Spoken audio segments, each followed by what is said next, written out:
having wonderful conversations outside and plotting the overthrow of Putin and so on, but rather they sit here and listen to some very interesting and important information. So, okay, are we ready? Rabij, Mr. Rabij. Ariel, I've been introducing you for 25 years. You can do it again. At dozens of these things, and I see that everybody's here, so Myron is on.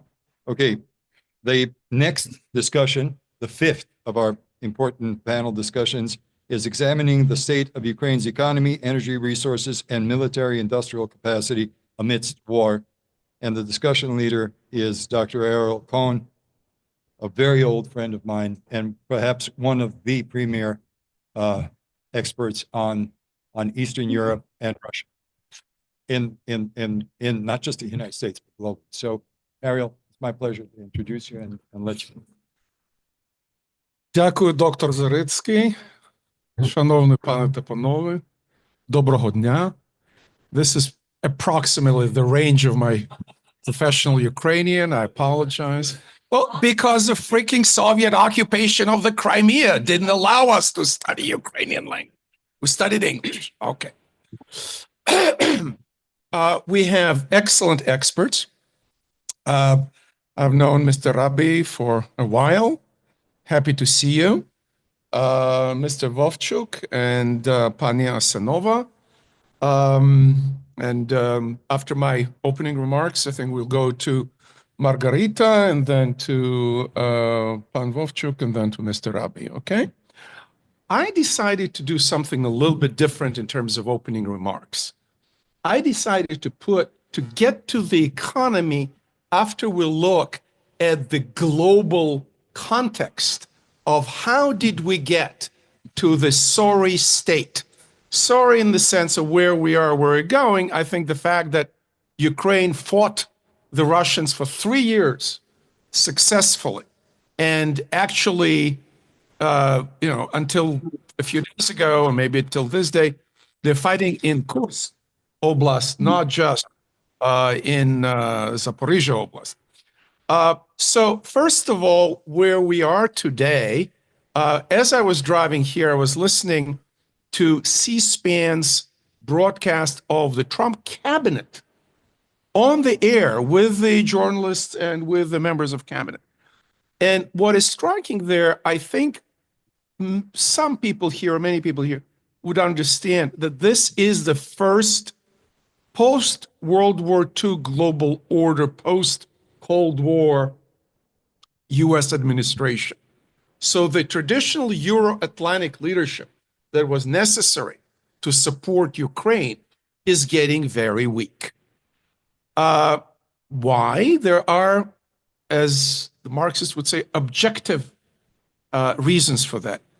A $2 trillion annual deficit in the US budget, a 1/3 increase of the budget since COVID, 35 or 36 trillion dollar debt, and over 100 trillion in uncovered commitments such as Social Security, etc., going forward.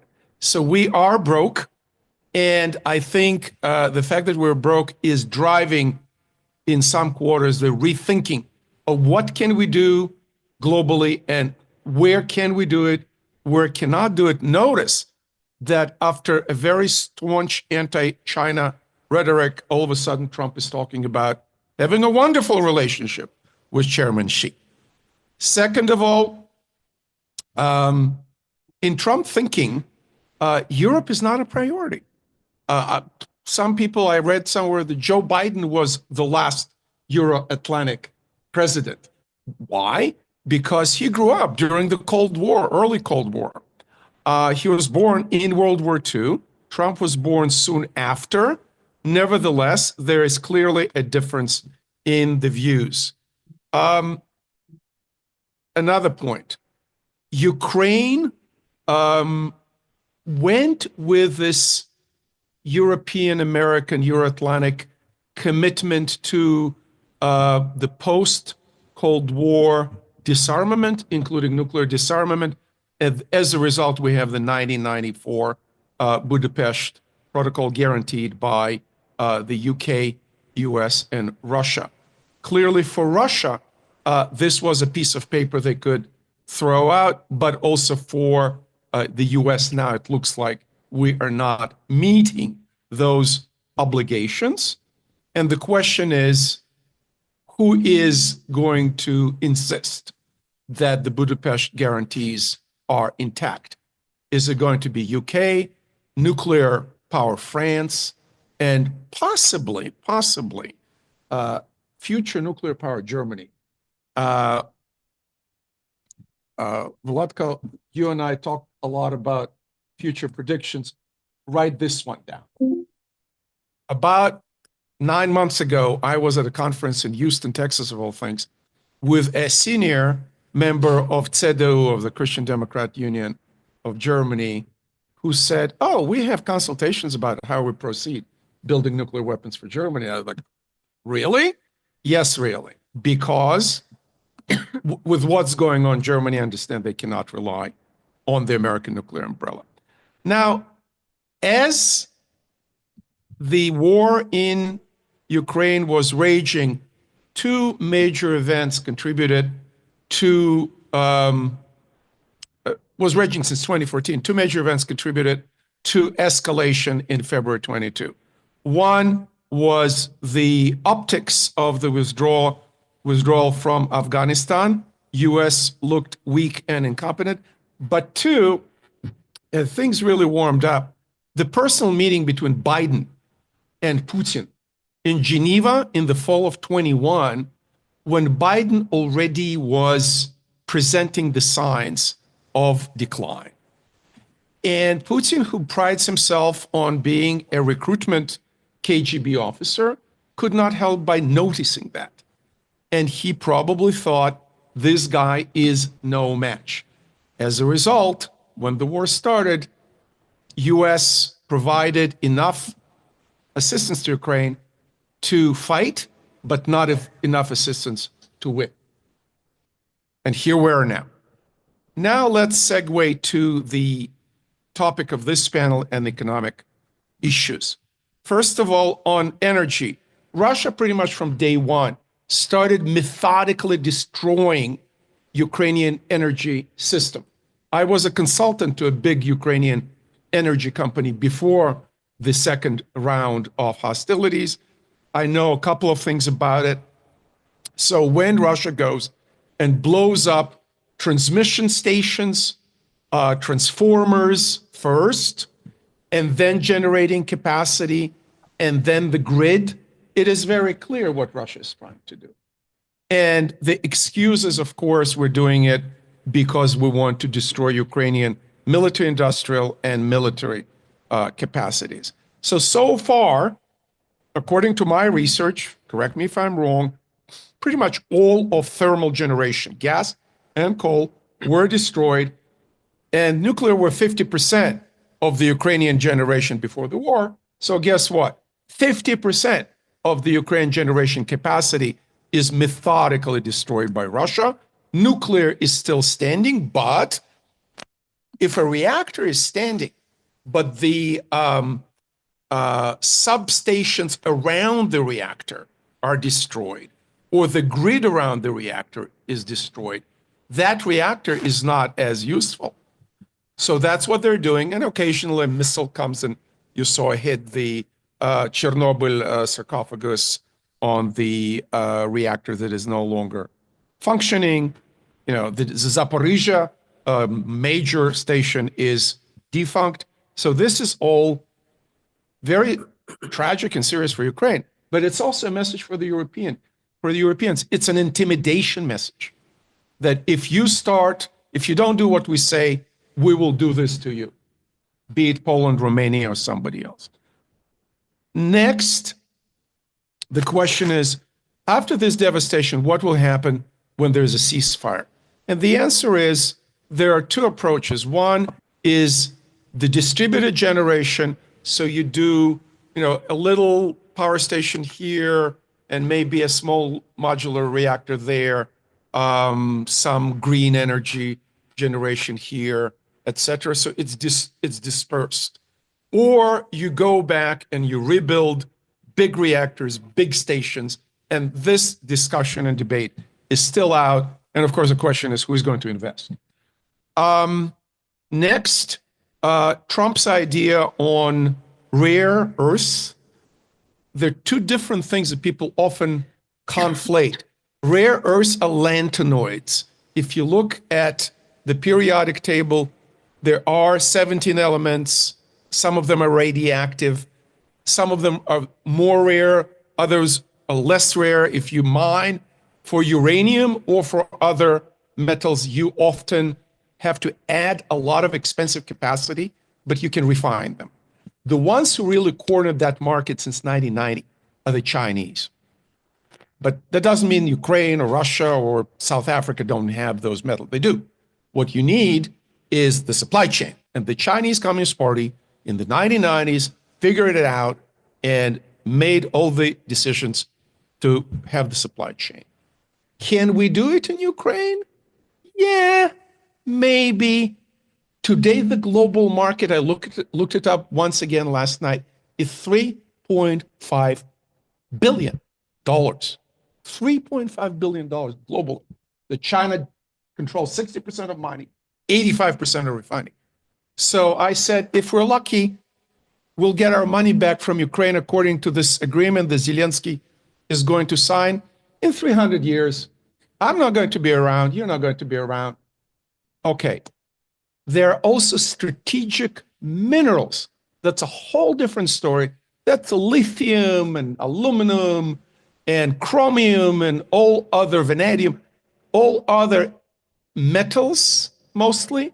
Some of them used in electric batteries, other used in aviation. Rare earths that I mentioned before are used in transistors, semiconductors, etc.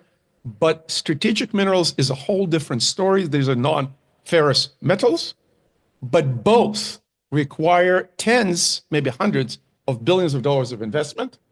And it's not clear to me, as long as there are no clear security guarantees and security understanding and framework, who on earth is going to invest in Ukraine? And for that matter, stuff I work on a lot, Central Asia, Caucasus, these are highly risky parts of the world. Some of Central Asia is sandwiched between Russia and China. The Caucasus is sandwiched between Russia, Turkey, and Iran. This is not easy. And without clear security understandings, these investments are probably unlikely to be coming in. With that, I think we're ready to go to really serious people. And I am delighted to pass the microphone to Margarita Assenova, with whom we know each other and work together very successfully for many, many years. Thank you very much. Is this working? Yes. Okay, I am not going to talk about Ukraine in the context of this short talk, but I would like to point to something else that's going on, and I don't see it covered in analysis and in the media as much. The Russian energy sector, the one that is funding the war economy and the one that is responsible for the Russian destruction in Ukraine, it has been in very acute trouble since the beginning of this year. And this has to be noticed because Russia is getting weaker by the day, and the Trump administration must realize this when sitting around the negotiation table with Putin cronies. If the US administration gives in to Russian demands at this point, when the opponent is getting in a very weak position, Washington will lose to Moscow. And I hope this message gets to the White House and gets to the right people, because they're not checking what is happening in the energy sector. And the energy sector is the one that funds the war and funds the entire Russian budget. 60% of Russian budget is going now for the war. What does it mean when you have reduced, much reduced exports of gas and oil, and when you have Ukrainian drones impacting the refining capacity and impacting the storage capacity of Russian energy? So the first event that happened this year is Ukraine closing the natural gas pipeline network to Russian gas transmit as of January 1st. The second was the imposition of new sanctions by the Biden administration at the time on January 10th. It was quite widely affecting Russian tankers that are transporting oil and selling oil to especially Asia.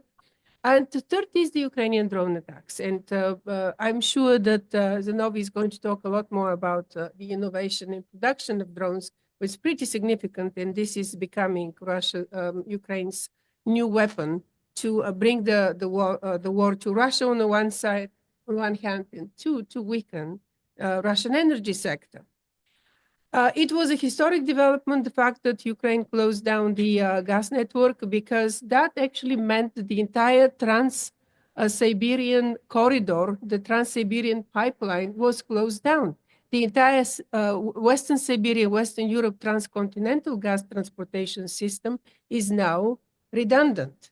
It has come to an end, has come not to a stop. I think it's going to be an end. And it's unlikely to be revived because several factors. First is, of course, the continuing war against Ukraine, Russia's war against Ukraine. Secondly, is the numerous attempts to sabotage Western infrastructure in Europe and the Baltic Sea that are found out to be due to Russian interference, Russian subversion. And the third, and I think this is the most important factor, is Russia demonstrating its unreliability as energy supplier.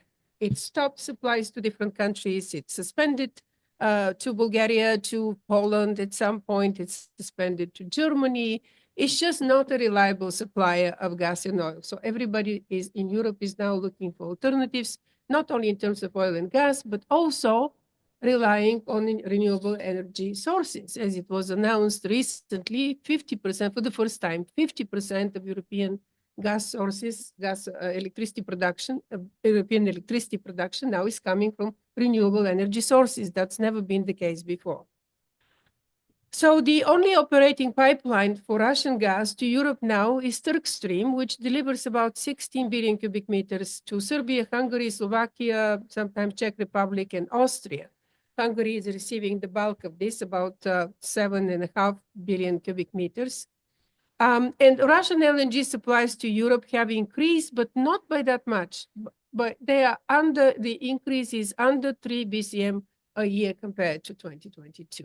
So Russia is not increasing production of LNG. This is wrong headlines that you're seeing in the media. Record production of Russian LNG, no. It was at the same level in 24 as it was in 22, 33 million tons of LNG, which equals about 45 billion cubic meters of gas. So as a result of all this, the level of exports to Europe have gone down by, gas exports to Europe have gone down by 80%.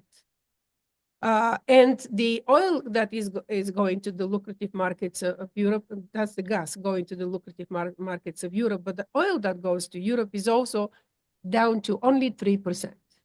And Russian LNG production, as I said, is also affected by sanctions, but the difficulties to develop new capacities, the European Union introduced new sanctions, and so on. What we see is actually the impact on the war funding is from the export of oil. This is the coffers of Russia. Oil is the source, the biggest source. And we see that decreasing as well because the tankers now, the oil tankers have problem reaching markets because of the sanctions. The cargo that is being sold is much more expensive.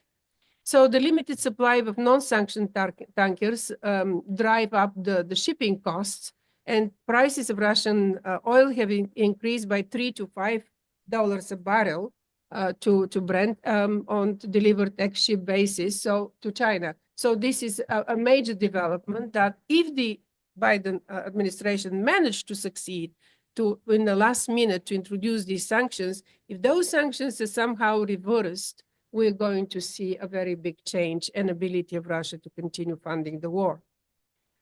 The latest sanctions target tankers that carry about 42% of Russian oil. So what Russia is doing now is buying smaller tankers at exorbitant prices, 2 or 3 times higher.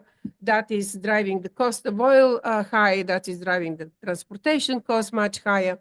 And together with the impact of Ukrainian drones hitting refineries, we see that about 70 billion barrels stationed aboard ships since January 10th, and that figure could rise to 50 million barrels for the first half of 2025, which is showing that the ports of Primorsk and Ust-Luga and Novorossiysk in January were down 17% from a year earlier. So this is the change in oil.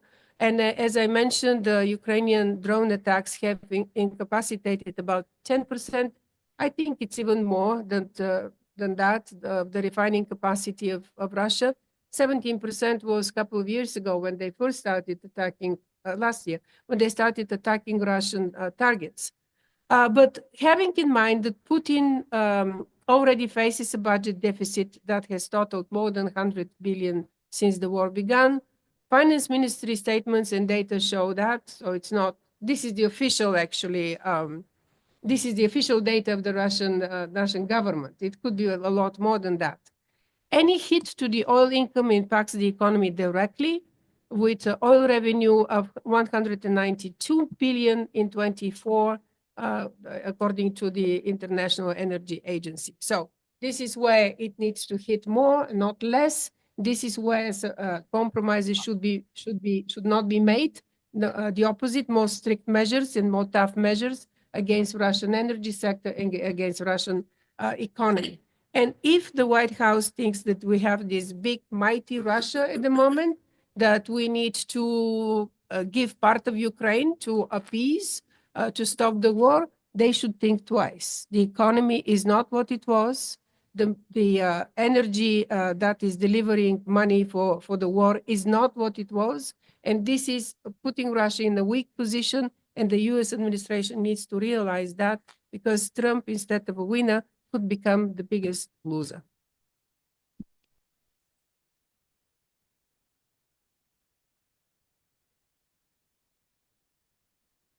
Okay.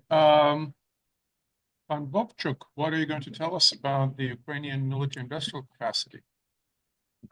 It's an amazing, it's amazing what they've been able to stand up during this time. And again, necessity breeds that type of innovation, and it's kind of a, we talked about minerals here as it's in the news everywhere, and the value in Ukraine. The value, from my perspective, I see is on the military side, both from a tactics standpoint and an innovation standpoint. It far exceeds, the U.S., specifically in the areas of electronic warfare, counter UAS, novel drone usage from swarming and AI capability, and that the speed at which they continue to innovate is something that the U.S. military complex doesn't have the ability to do. So one of my major initiatives, as I go on Capitol Hill and continue to, lobby support for Ukraine, again, I think a card that isn't getting as much talk about is, the exchange of military capabilities back to the U.S. and the value there, in my opinion, will far out exceed any mineral deal that they're thinking about right now. And it kind of goes back to not only the necessity of being invaded, but the resources that the United States provided to Ukraine. Again, the tanks, the missiles, and the shoulder launch systems. Those were fantastic and greatly needed. But the exotic technology that a lot of the large the Lockheeds and other groups like that they were providing, I mean, the soldiers would take them out of the box and try them out, and then it didn't work, and they'd let it sit there on the side. I mean, there was significant amount of kit that was sent over that first of all, wasn't what they were requesting, and we were just pushing. And second of all, was not performing at the capabilities that were advertised. So what did the Ukrainians do? They developed their own. And it's crazy. We were involved in a specific project on a electronic warfare system, and we're iterating the design with the 69th EW cell in Ukraine via signal chat, because the Security Assistance Group Ukraine didn't have mechanisms established to communicate back and forth with the soldiers on the ground on technology. I mean, it's crazy. This is the way we were innovating, and we had to. And SAGU would tell us, you know, hey, yeah, you're free to go over when they finally allowed contractors to go into Ukraine to support.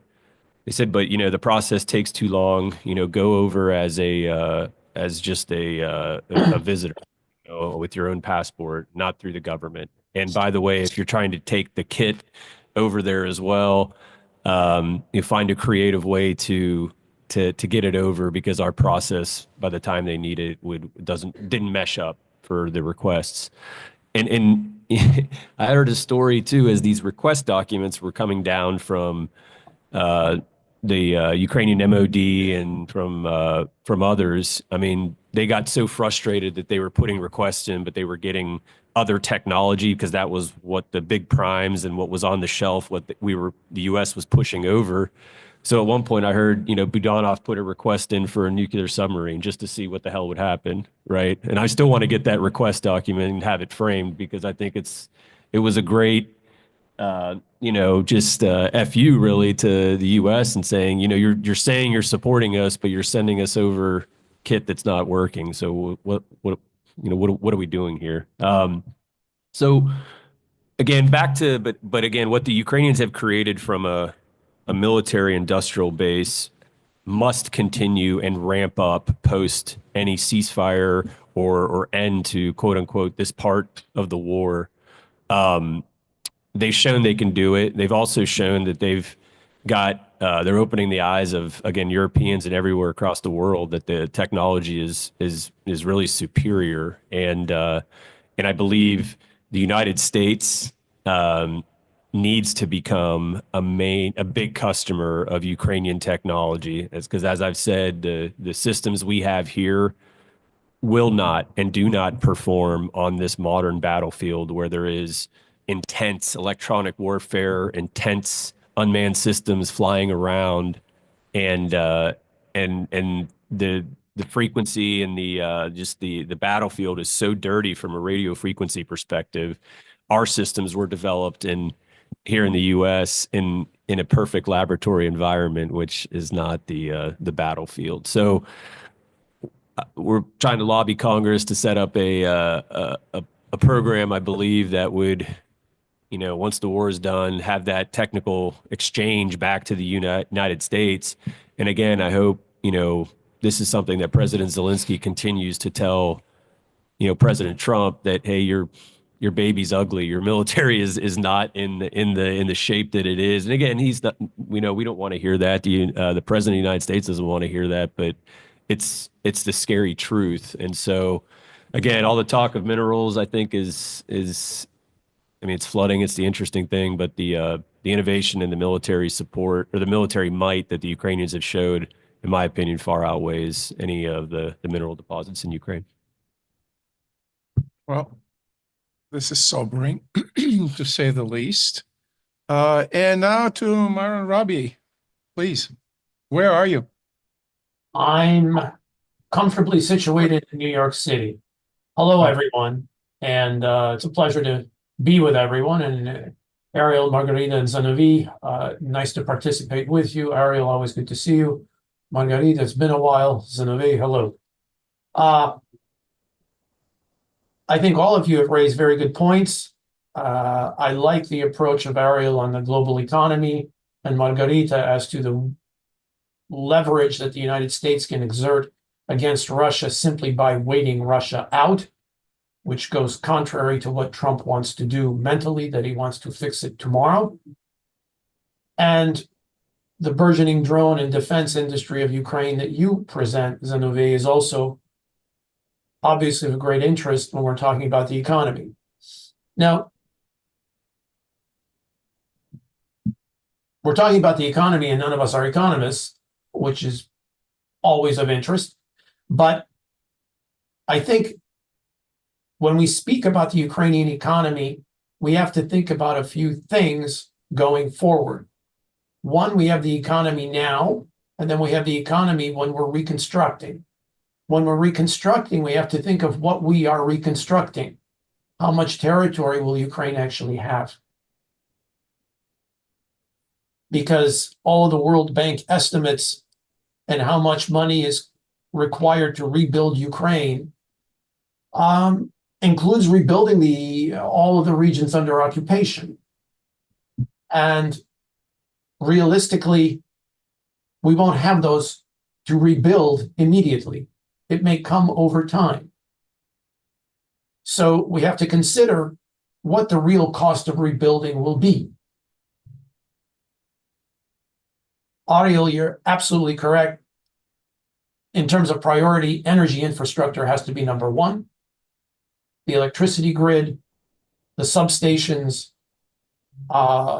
getting thermal generation up and running again, cheap solutions of solar and other alternative energy substitutes are welcome. It's interesting how much DTEC is now going to invest in wind farms. They've pledged, I mean, they built a wind farm during the war. Now they got financing to develop that wind farm even more, and that's closer to Moldova. And their efforts to develop the wind infrastructure in Ukraine to generate capacity is very, very interesting, particularly since they're doing that with European money. And all the big news today about the mineral agreement between Ukraine and the US, that's the latest news. And you'll see that, Ukrainska Pravda published the text of the agreement, and I think Reuters or somebody managed to translate it by the end of the day. But I think it's very interesting what the agreement says and what it doesn't say. During all the negotiations, I think Ukraine was very good in turning perhaps what was to be an agreement, a hard-nosed agreement, into basically a letter of intent, because it doesn't say all that much if you read it, and everything is kicked down the road to another agreement about the Fund for Development, which then needs to be agreed by the Ukrainian parliament. This short agreement is signed by the president and approved by the cabinet of ministers. That's within their jurisdiction to approve. But the large issues are kicked down the road, and I think that's actually good because there's a lot to consider. Like I said, it's fairly vague. It talks about creation of the fund. It says that Ukraine will contribute 50% of all of its revenues generated from future monetization of natural resource activities, assets which are in state ownership. And that includes the minerals, gas, petroleum, and other extracted materials and infrastructure. And oddly, it talks about LNG terminals, which in Ukraine don't exist, and port infrastructure. So a lot of this is a wish list of what would be great to acquire. None of that means beans, because all of the wealth of Ukraine currently in the strategic minerals or the rare earth minerals or whatever the United States wants to get a hold of, it's clearly talking about future projects. So their value currently is zero because there's nothing invested. So to obtain any revenue for the United States, for Ukraine to contribute 50% of any revenues generated into this fund, it's worthless without having the investment first to develop those assets. So that will be an interesting and key discussion, I think, with the US government going forward when they form and discuss this fund and how it's going to operate in terms of where is the investment needed to create the revenue coming from? Is this going to be your solely US investment? Will it be US investors? Will this be state projects? Or will this be US money tied and invested into Naftahaz or somebody or other state assets? We don't know. And I think that's an important discussion and a consideration to have because, again, to develop these assets, and indeed, the Russians are saying, oh, so many of these mineral assets are actually on occupied territory, or we have it already in Russia, whatever. The fact of the matter is, if you look on a map, most of the mineral assets that Ukraine would like to sell are, in fact, in Ukrainian-controlled territory. So the opportunity is there, and this agreement creates opportunity, but it doesn't create investment. And Ariel, you hit the nail on the head. Who will invest? And even if the United States blesses investment, who's going to do that? A bad peace and a bad ceasefire will mean zero investment from any private players. It'll have to be state government money from Europe and the United States because private investors just aren't going to go in. Ariel and everyone else knows that investment in Ukraine dropped tremendously after the Maidan back in 2014. It started to go up, and then it dropped off again. So any private players are incredibly risk averse. They're going to wait it out. It'll have to be government money coming in. And so to fund Ukraine's and leverage Ukraine's reconstruction, we have to consider what we're reconstructing, the territory of Ukraine left to deal with immediately upon a truce, or whatever the hell that's going to be, and what's left. How many people do we have? We have a contracted economy. The state budget is going to be missing revenue, right? We've had, what, 6.5 million people who've left Ukraine, and even by the Ukrainian government's best estimates, only about up to 30% will ever return. So that's maybe, what, 1 million, 2 million that'll come back. And that's obviously a revenue base that has disappeared. We have energy infrastructure that's lost, and we have coal mines under Russian occupation, and we have a steel industry that's now severely hit and affected by the war, right? It's down at least 15% of what production it had before. Azovstal doesn't exist anymore. Ilyich doesn't exist anymore. The coke producing mines and facilities have been severely destroyed. Pokrovsk is now shut production, and Metinvest shut production on it. We need peace to have that resume, because that controls 90% of current Ukrainian coke capacity. And the Ukrainian steel industry was, one of the few in the world that was self-contained, and that's what made it successful. That it had the natural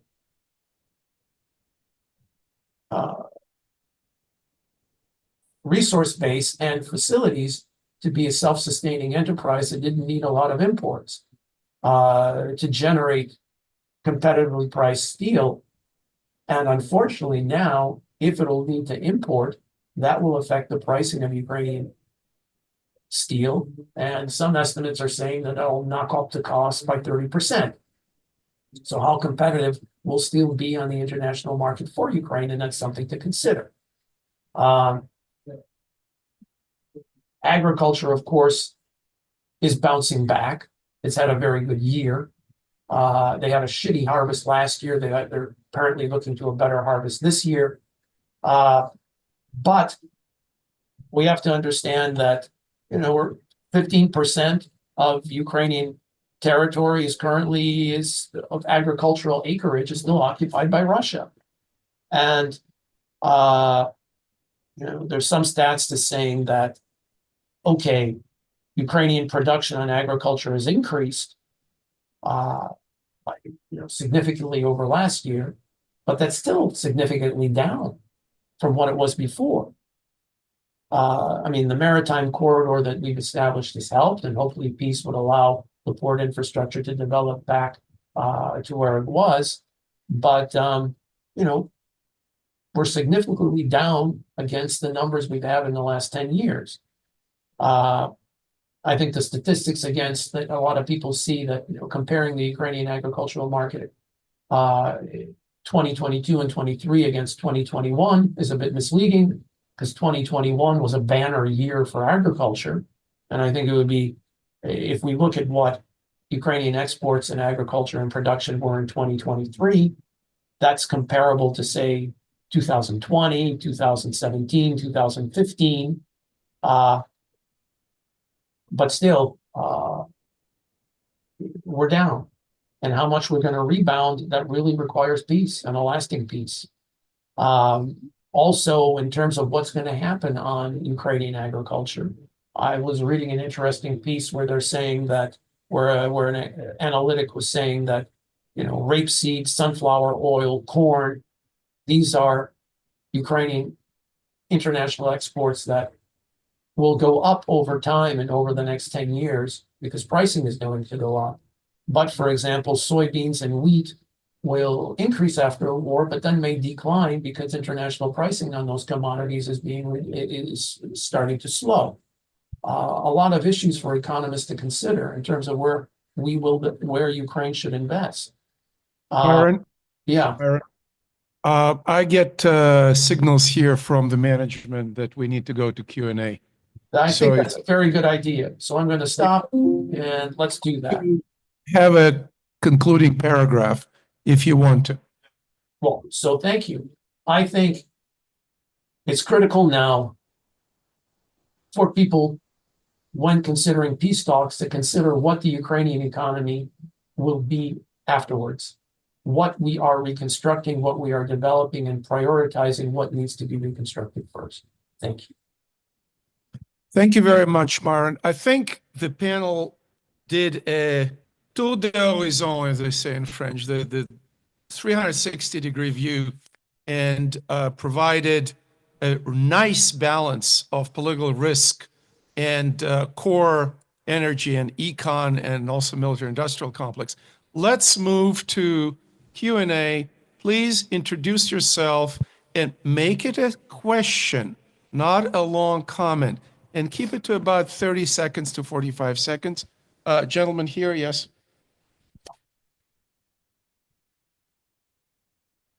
Yeah, thank you to the speakers. My name is Arnis. I'm currently at the Center for European Policy Analysis, but also the Latvian Ministry of Defense. My question was on the Ukrainian industrial base and their production and their technological edge. I wanted to ask about the relationship between that and the US, because my experience has been observing things here in the US and seeing how things go. The US system gets very nervous when they want to buy or are looking for systems from elsewhere that they are not the leaders in globally, whether it's missile tech, whether it's space capabilities, nuclear, you name it. They like to own these flagship projects, and I believe that's where, if the Biden administration was already reluctant, I think the Trump one is going to be possibly even worse when it comes to admitting that that might not be the best at this. Excellent question. Thank you. And I think Zenovy is going to be the right person to answer that. And also, let's keep it to a minute. Answer, please. Yeah, my thought process there, again, with the transactional nature of this current president here, is it needs to be framed as part of a repayment, right? I mean, I think for somebody like Trump to consider, I think that's the package that you have to do from the Ukrainian side. And the thing is, there's already the demand coming from our special forces folks, which because they see the capabilities that they need, and so I think those two angles to play. That we invested The U.S. invested money over there. They made things better. That's hopefully a pill that he could swallow and begin to start acquiring. But I understand your concern. And if it's not Israel technology, yeah, we don't typically, or Israeli technology, we typically don't buy it. I would add one word. Yes, it'll be difficult for Ukrainians to sell it, but Ukrainians don't need to sell actually a production per se.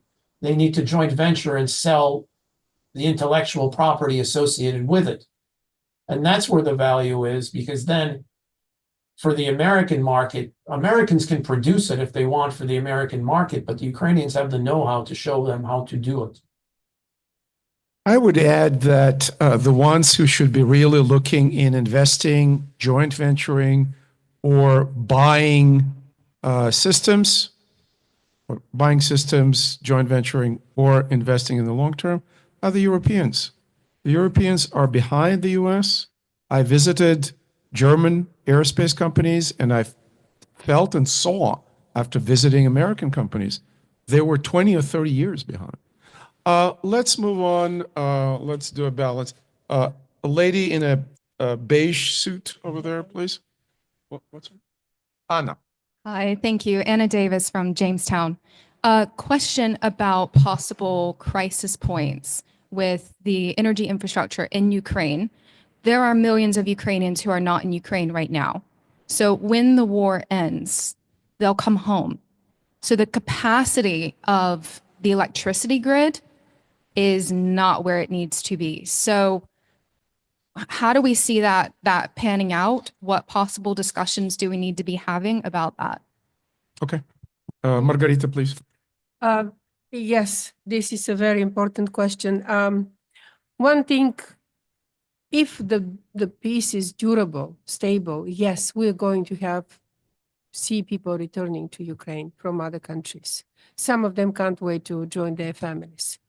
The Ukrainian electricity system, the energy system, as destroyed as it is, has managed to survive and has managed to deliver to the citizens of Ukraine what they need for their energy needs, and which is absolutely amazing. It is true that it's due to the reduced economic production at the moment, the reduced population and so on, but there are options to be supplied with natural gas, although Ukraine can produce and can sustain itself on its local production at the moment. There are ways that Ukraine is being helped by Europe, by importing electricity from Europe. The grid is connected to the European grid, and there will be a lot of assistance that will be needed in the first few years to do that. But I think that the repairing of the capacities has been going on as they were bombed immediately after that, pretty successfully. We have not seen a crisis that was expected to be seen, Ukraine completely in a dark, in a cold. No, this did not happen. There have been rollouts and there have been periods of time without electricity. It has been some regions in more difficulties than not. But I do have trust that with the end of the war, if this is a stable situation, there will be also investment in renewable energy technologies and with completely new and innovative technologies to quickly produce energy. For example, the United States has in its strategic agreement with Romania, the small reactors that are going to be delivered as technology to Romania. I'm sure there will be such an agreement for Ukraine as well. I would add that as in everything else, there are fads. And if we take our country, the renewables is becoming somewhat, at least with this administration, of a fad that passes. You need to look at the cost, and I'm feeling I'm a parrot. I'm repeating it for 30 years now. You need to look at the cost of a kilowatt, for crying out loud. Yeah. And I had this breakfast conversation with Joschka Fischer, for those of you who are old enough to remember Joschka. And he said, if you don't believe in green energy, then I have nothing to talk to you about. I said, sir, it's not religion. Well, for some people it is, especially in Germany. I think Ukraine now is in the position where the job one is to see how much these energy generating capacities are going to cost to the Ukrainian people, because the Americans are going to fund it, not USAID. If the Germans want to fund Ukrainian green generation when their Energiewende ran German economy into the ground, more power to them. But I don't think we're there right now. I think gas and nuclear as base loads for the Ukrainian people, and more importantly, for the Ukrainian economy, is what's in the cards. And that gentleman right there, yes, Yeah. was patient. Ariel, I totally agree with you on that, by the way. Because we've had those discussions about the cost of renewable energy in Ukraine, and the tariff, and the benefit of the tariff, and the cost of renewable energy. That discussion started before the war began. The high cost of renewable energy, and that's a worldwide discussion that everybody has. So yeah, I agree with you on that. Thank you. Sir, can you introduce yourself, please? Bogdan Hitmansky with UAV. Given that most of the heavy industry was in eastern Ukraine, how long will it take for Ukraine to relocate its military industrial complex to another location? And how long will it take them to ramp up so they can produce armaments for their defense, given that within 5 years of an imposed peace, the Russian military industrial complex will already be cranking out more replacement vehicles and armor to conduct future operations? Zenovy?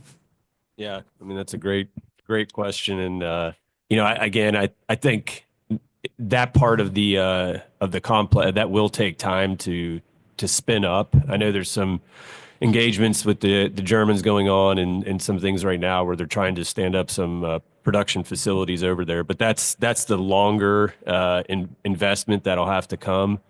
You know, on the exotic side, the technology side, you know, that industry, I believe, will spin up very quickly, and it has. And, you know, like was mentioned, you know, I think deals and investments with joint ventures with other countries will be able to be done. But the heavy part of it, that is going to be a long-term, you know, battle to stand that up for sure. Thank you. I would add that this is an opportunity for the Europeans to integrate Ukrainian military-industrial complex, and more importantly, Ukrainian battlefield expertise. Why Israeli weapons were selling so well? Because those weapons were battle tested for 75 or whatever, 80 years. Okay? Ukrainian weapons now and Ukrainian military engineering thinking is formed by the 3 years of the most war in Europe since 45. So this is a great opportunity for the Germans, for the French, and by the way, for Americans, because we always over-engineer. The Germans also, I mean, we probably learn it from the Germans. I'm on this geeky phase groups looking at World War II weapon systems. The Germans over-engineered every tank and, you know, a lot of aviation stuff that was very creative, very impressive. But, you know, the fact that Messerschmitt 262 was 3 weeks deployed 3 weeks before the Brits, so what? They still lost the war. Don't over-engineer. The cost and the quantity play a huge role right now. And this is something the Russians are always good at. They produce huge numbers of cheap, effective weapons. Slavko Martynuk, my old friend from the Paris days in the 1980s, what do you have to say? Those were the days, my friend. Oh, yes. Oh, yeah. A lot of fun. Listen, let me just say thank you for a very important, relevant panel. You know, if there's one message or theme that I've heard today, it's the fact, as in Margarita's words, is that Russia is getting weaker by the day. And as Ariel, you noted, Putin is right. And these statements were reinforced earlier by Janusz Bugajski, who said Russian state is brittle, and most importantly, Sir Thomas Scheer, who said Russia is beatable. Okay. It occurred to me that NATO and Europe are holding two strong aces to bring Russia to its knees economically. And they are, and without military intervention. What's the question, Slavko? There are 300 billion in Russian assets sitting in Western Europe. Confiscation of them would send a very strong message. Why hasn't it been done? Thank you. Thank you. The Baltic Sea has now literally become a NATO lake. And its choke point is the Øresund Strait between Copenhagen and Sweden. 40% of Russian exports pass Slavko, through. it's not a question, it's a lecture. No. Why? No. So the question, why not close it at least to Russian oil, oil shipping? Okay, thank you. Myron, and we have to wrap up after that. Myron? Well, firstly, far beyond our capacity now to say why we're not choking, knocking off a chokehold in the Baltic Sea. No idea why we're not doing that. I think the larger issue also is in terms of Russian exports of oil, is that if you look at statistics, Margarita, your statistics on oil are good. We have to appreciate that currently Kazakhstan is trading much more gas than it actually produces. And where does that oil and the petroleum products actually come from? And that forms part of that gray fleet of Russian tankers. On the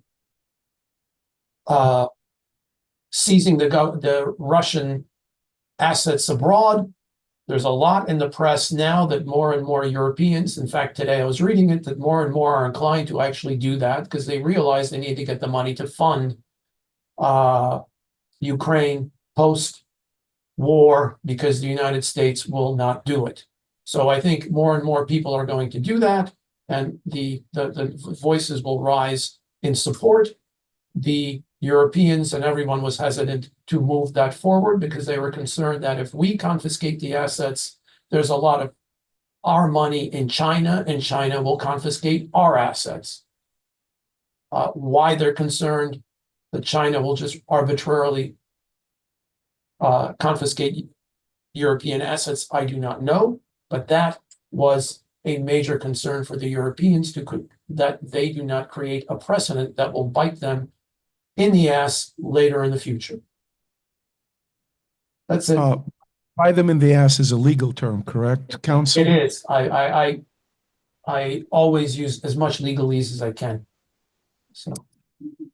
At this happy note, let me suggest that the panelists wrap up with maybe 30 to 45-second summary of their thoughts, not just of their own presentations, but of what other people said. I can only say, and I published a longish report with the Atlantic Council this past fall on Russian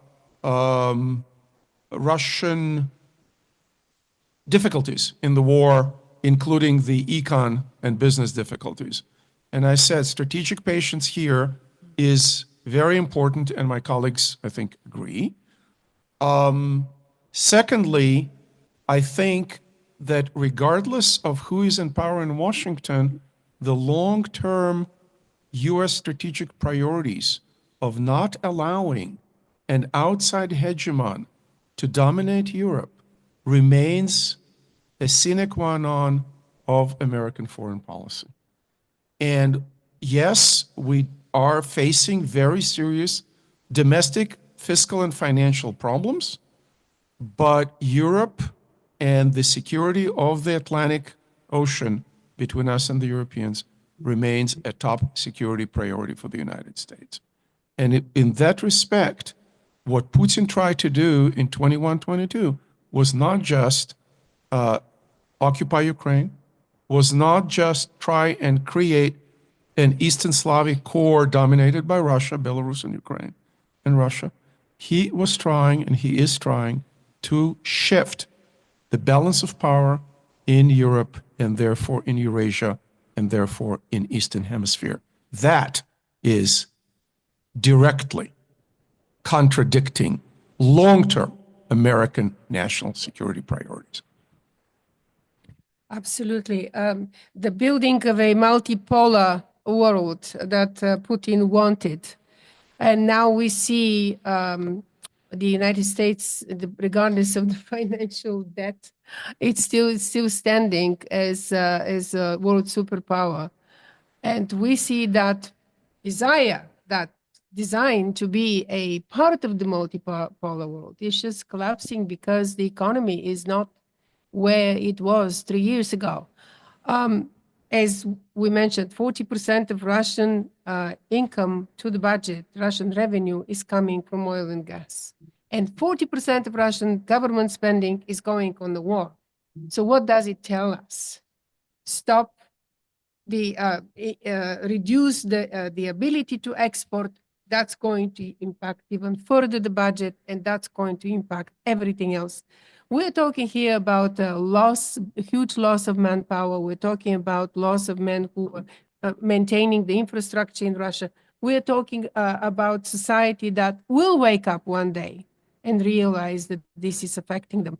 Question is how long Ukraine can wait for that, and whether Ukraine can survive physically, mentally, and economically for that period. This is why it's so important to have swift sanctions, as actually the advisor recommended that we need to work with the price of oil. We need to stop reduce Russian export to oil. We need to reduce the price of oil to begin with globally in order to put Russia on its knees. So we need to look at how to save Ukraine, but the only way to save Ukraine is really to defeat Russia, to weaken Russia, to use the opportunity to take Russia off the radar as this great, impossibly big state that needs to start becoming smaller and more manageable. Thank you. So I think one of the things that I'll just end with is I think the possibility of a lasting peace accord is pretty minimal. I mean, I believe that. And I think the Ukrainians, and more importantly, I think is equally important, the Europeans need to live by that and continue to ramp up their security capabilities, because a lasting peace is something I think, sounds really great, but I think the reality of that is that it's, be prepared for something. And I mean, my fear is people are very quick to forget the history. And so, but I'm hoping the Europeans specifically will take this to heart. Myron, 30 seconds, please. I think it's all about carrot and sticks. If we think about the U.S. realizing what leverage it currently has against Russia, that requires the U.S. to wait for Russia to get weaker, not to be in a hurry to get the peace done. The weaker Russia becomes, the more America is useful to Russia, not only to stop the war, but as Trump is teasing Putin, maybe we'll invest in your economy. And America will not invest in the Russian economy if the Russian economy is waging war. So that's an interesting thought down the road, particularly if Putin wants to decouple his dependence on China. And that's been the discussion that we've heard from the White House about decoupling Russia from China. That's a bit of a carrot, but so far we haven't seen Trump waving the stick. And that's what we're waiting for. That's what we need to happen. Thank you. Good. Thank you very much.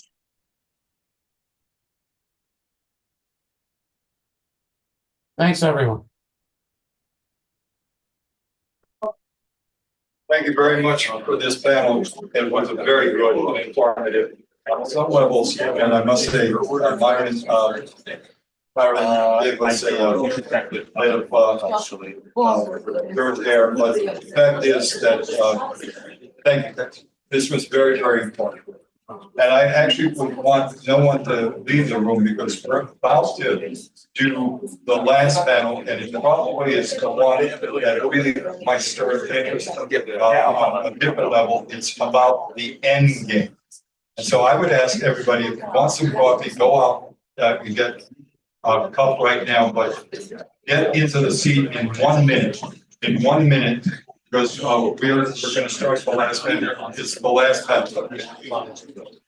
Ariel? This was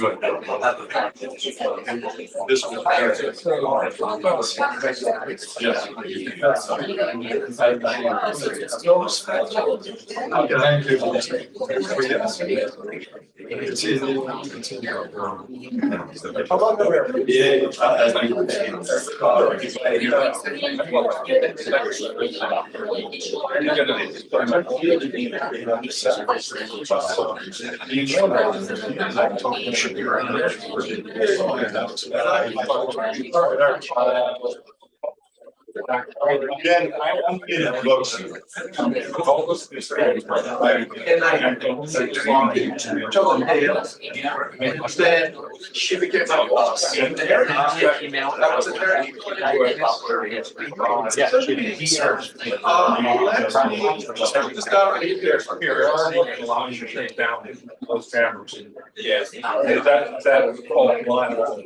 That's absolutely correct. But again, we talked about, again, the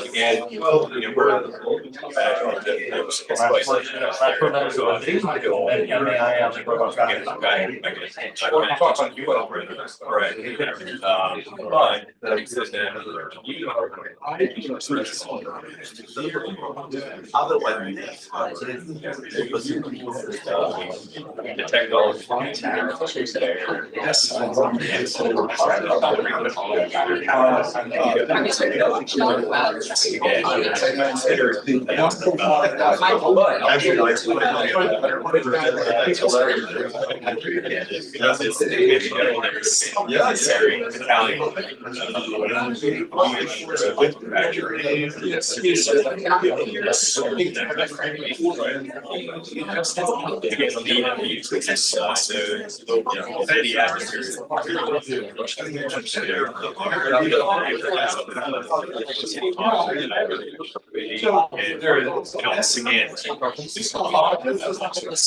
It's going to be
My security failed on me. Then that the gentleman, the Lithuanian gentleman. Yes, thank you.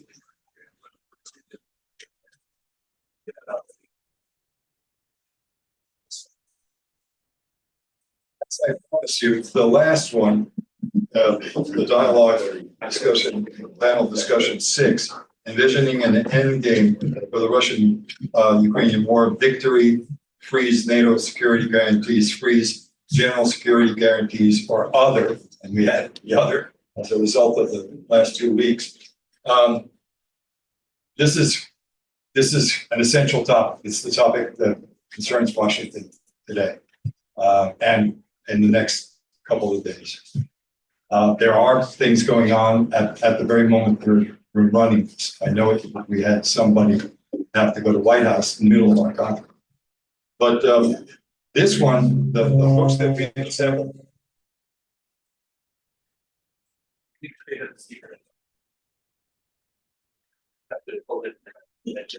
Sure, it's not the Russian. So essentially, what I wanted to say with that is that there really is no one certain kind of better suited to be the discussion leader than a good, very good friend, lifelong, Adrian Karatnycky. I'm going to push his book because his book, Battleground Ukraine, is out there. And it's for sale if someone wants to pick up the last 3 copies that we have. He is one of the shapers of a lot of modern Ukrainian history. History has been doing that since the 80s and 90s. As a member of COPE, the AFL-CIO, he was there with the Reagan Pope and Wowczuk and Brzezinski. He's been doing a lot of that. And right next to him is another character that has done that as well, because he was there with, I remember him in 91. We were there the day of the putsch in Ukraine in 91. I think we were there with Mr. Williams. That's Ian. And then the character next to Ian is Dr. Stephen Blank, who really is one of the great characters of Washington. He is someone who no one can shut down. He says it like that. So those 3, Adrian, it's all yours. Thank you. I'm surrounded by people who are versed in thinking strategically. And for me, I'm not, that is not my strength. I focus on Ukrainian politics, on Ukrainian society, and to some extent on Ukrainian resilience. And I want to say a little bit about that, but I'm really a little bit a fish out of water when it comes to national security. And so, Ian, when I first heard of the Sawkiw gap, I thought it was like a local Polish store that sells t-shirts. But I learned from you, which give me a t-shirt. But let's talk a little bit about. I was struck, when we think about the Second World War or about U.S. engagements and so on, we remember the major U.S. presence on the European theater. But if you really look at the first couple of years of that theater, it was basically just Britain with U.S. technical assistance and military assistance. There was a battle of the Atlantic, but the U.S. was primarily doing stuff in Asia. And it was all on the Brits who were getting, the bejesus bombed out of them. They succeeded because they had resilience. And then, the U.S. suddenly moved in, a little bit in North Africa, then in Italy, and then, of course, D-Day. But the bulk of that war through that period was fought, the U.S. declared war, but it was kind of fought in isolation in the European theater. So a lonely outpost like Ukraine is not actually unusual to the predecessor of that last great conflict. And Ukrainians have proven that they can stand up to a major military power. They've proven it primarily because of the kind of the skill sets resident in that reside in the society. It's important, and I keep mentioning to Ukrainian Americans and to Ukrainians themselves and to people who follow Ukraine, that this is the high point of Ukrainian national consolidation. Never in the 1,000-year history from Rus on have Ukrainians been conscious. Has their language and culture been so widespread? Have there been this many books? Has there been, so the state and a modern state has, of course, empowered all this and technology, but Ukrainians have reached the peak of their history. And that's a very important factor in their resilience. Again, to get into the business of these other gentlemen, General Jomini, one of the great theoreticians of war, I don't know if he's still taught, but maybe he still is, made the point, he saw the French Revolution.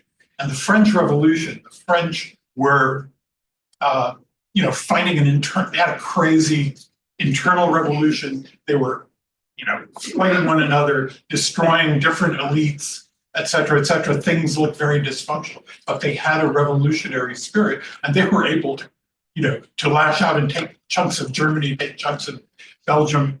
They mustered a 1 million person army in the middle of all this chaos and of the revolutionary terror. And Jomini is one of the great theoreticians who understands that spirit, the spirit that was birthed in the Maidan, that was birthed in the Orange Revolution, that got additional impetus from the Russian occupation of the Donbass and of the annexation of Crimea. All of that, I think, contributed to that kind of resilience. So one last point about how we think about the end game and how we think about the near future and the long future. I firmly believe that Ukraine, even on the technical side, it was a discussion in the previous panel, the Dutch Prime Minister Mette Frederiksen, whose government is innovative among Western governments in that it invests in the Ukrainian arms industry. And she gave a speech recently, and has been repeating it, that Ukraine at a time of war produces weapons with great speed, with great efficiency, and far more effectively than Europe. And, I think that is another issue as we think about the near future, mid-game, the end game, whatever this is. Of course, the grand chessboard, I won't mention that one. We should understand that there is still huge capacity and still unity. A lot of people are writing, even The Economist this week, that, if you have a Ukrainian election, it will kind of divide the country and rattle it. I think if there is a responsible leader like General Zalužny running and a responsible leader like Volodymyr Zelensky running as the two main candidates, I think it will be a patriotic, aware election, not an election to the death. It will be run by certain rules of two leaders that understand the strategic moment. So again, I think Ukraine is well equipped still in terms of national solidarity. It is probably depressed by the events of recent days. But as we think about I don't think it is an end game, unless schools make, but that's a separate issue. But I think what we're up against is a series of as yet unresolved issues that I think our speakers will address. We don't know all the terms that it would take. We understand that all this is being done in the context where the ground is shifting, but Europe also has some assets to think about. It's the 300 billion in Russian hard currency, reserves that should be taken as the Scandinavian and the Baltic countries and others are increasingly beginning to urge European leaders, most of that money in Russian hard currency reserves that are held by Europe, not just the interest from them, but the money itself. That could easily supplant if the United States chose to sharply reduce allotments to Ukraine, and also be used in rebuilding in the event that there is a war, that the war is paused or ceased. But I do take issue with the idea of an end game, because I think we know Russia, the Russian Empire will be there, whether there's an armistice or not, and the challenges of hybrid war and attempts to make it to Ukraine, to Georgia or Transnistria or Moldova, all of those kinds of games that Russia plays. But having said that, let's take a look at where we are in the quote peace process. What are the possible perils and outcomes of that peace process? And let's try to answer that question maybe in that way with our very skilled counterparts, and I'll ask maybe Ian to start. Adrian, thank you. That's a great point about the pinnacle of Ukrainian self-awareness, unity. And then also, I think you made a very good point about, if you're thinking about an end game in the near future with a peaceful Russia, that's probably a little bit on the tad optimistic. But I think you can have an end game in the near future where you have real military stability return to Europe. And then Walter, thank you for including me in this, and congratulations on yet another fantastic conference. I'm going to say a little bit of the obvious. I'm going to say a little bit less of the obvious, and then I'm going to talk about the way forward. Looking at this group, you probably know this better than me, but I think it's important to note it.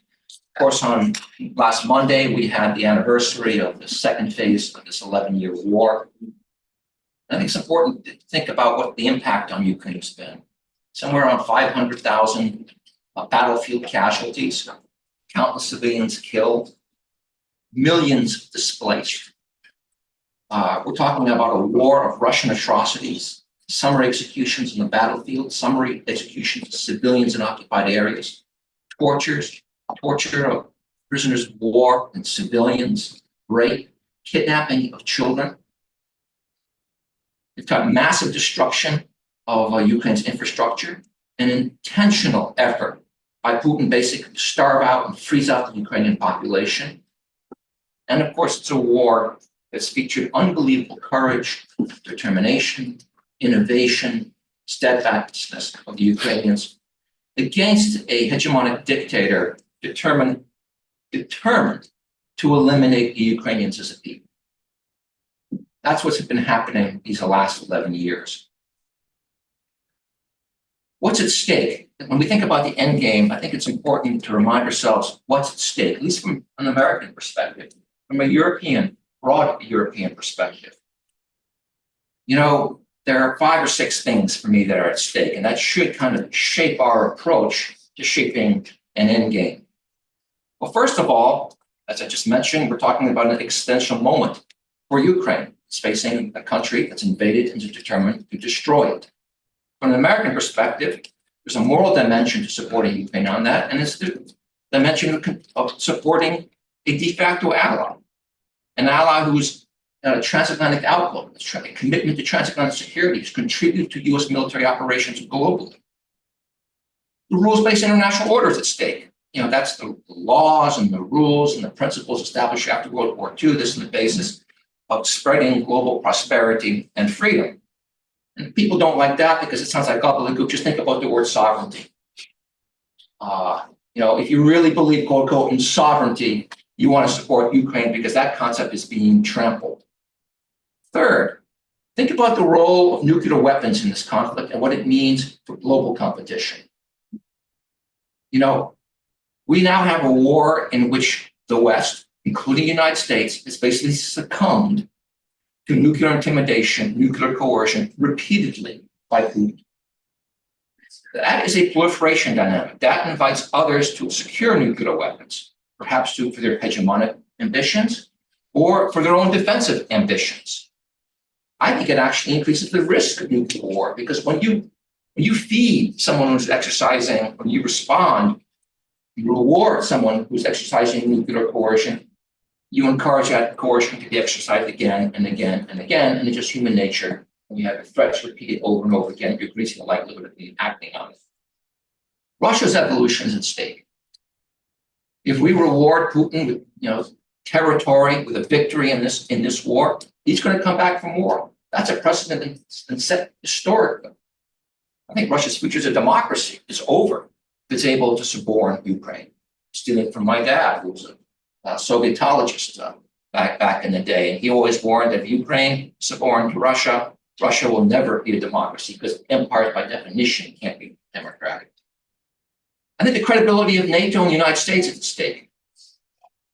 I mean, for a while we could have looked away, but the moment we keep engaged in this and described it as an existential moment, we tied our credibility to it. And I would say, when you look at this war and you see how it's linked to 2 other contingencies around the world, violence across the Middle East, and increasing Chinese assertiveness and aggression in the Indo-Pacific. These are three contingencies that are linked by a coalition of upheaval: Russia, China, North Korea, Iran, all driving forward. And if Putin is given a victory in the European theater, those coalitions are going to push harder into other theaters, and the risk of global conflagration actually increases. So there is a lot at stake. Now, the good news, though, is that we have the capacity to control this, to defeat Russia, because we have massive overmatch over Russia, economically, politically, militarily. I mean, think about it just in terms of NATO versus Russia. NATO has a GDP, combined GDP, of $54 trillion. Russia less than $2 trillion. NATO defense spending is about $1.5 trillion a year and going up. Russia, 120, maximum 200. So we're talking more than 10 times. To me, it's amazing that we haven't enabled Ukraine to crush this invasion in the light of this overmatch. We've been taking the wrong approach. Now I'm looking forward towards the end game. Putin has concluded, largely during the Biden administration, the West has lost its will to defend its interests. The United States has lost its will to fight for its values and interests. And that's being now reinforced by President Trump. It's a bipartisan failure here in Washington.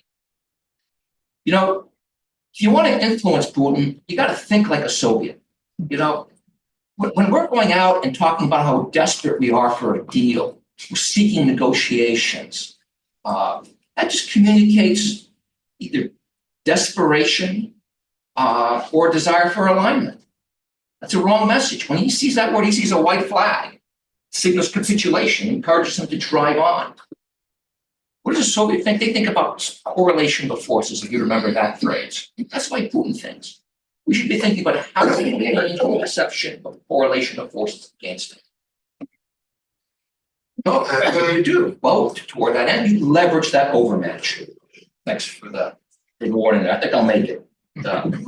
You got to demonstrate determination to defeat, to defend Ukraine. And you need to exercise those capacities we have. That's the simple strategy. We embrace Ukraine's objectives. Anything short of that, basically the dissolution of Ukrainians and a green light for Russia. 2, security assistance, security assistance, security assistance. 3, intensified economic sanctions, body slam the Russian economy. 4th, get into Putin's backyard, support the opposition against the war, support the opposition against the regime. We did it in the past, we can do it today. A clear path to NATO membership. NATO membership is the only thing Putin will respect. It's the only thing that will convince him that Ukraine is not in a gray zone of ambiguity, of insecurity, vulnerable to his hegemonic ambitions. But in the meantime, since we're not going to get Ukraine into NATO right away, it's the complexity of NATO, there's going to have to be a deterrent force. And for me, that involves basically some combination of European and American forces, predominantly European, 3 divisions, that's about 60,000, with heavy air cover, robust air missile defense, long-range fires, 80%, 90% European, 10% US. For me, the US element's a headquarters element. It's additional complementary missile defense, air missile defense, complementary air cover, the intelligence that we provide, and complementary long-range fires. We could be in the rear echelon. That's enough punch to make Putin think twice about hitting it. And it would change the landscape. Unfortunately, when I think of where we are, I wish Trump would move forward with that kind of deal. But it means the Europeans now have to step up. Right now, they're talking about 30,000 troops. I don't think that's going to cut it. We've got to put a deal on the table which basically says, Mr. Trump, we're going to give something here that's going to give you economic punch, it's going to give you ideological punch, it's going to give you military punch, and your investment's going to be really light. You can take it and be a winner, or you can walk away from it and look like Chamberlain. Put that on the table. That's how you get them in the right direction. That will bring military stability and peace to Europe. Trump's a peacemaker, sends a powerful message that reinforces his peace through strength, and it demonstrates he's the one that has brought European burden sharing to where it is. I think the ball is in Europe's court today.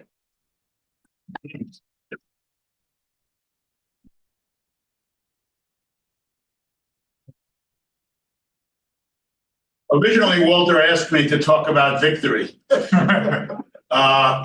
Victory is still possible, but we have to have a fundamental change of orientation in Washington, and I agree with everything Ian has just had to say. I'm not going to get into the terms of victory. We know what they are and what needs to be done. The problem is that in the last 2 weeks, and there's an excellent article by former Ambassador McFaul called "The Art of a Really Bad Deal" on the 13 concessions, unreciprocated concessions that Trump has made to Moscow in the last 2 weeks. More came today, by the way.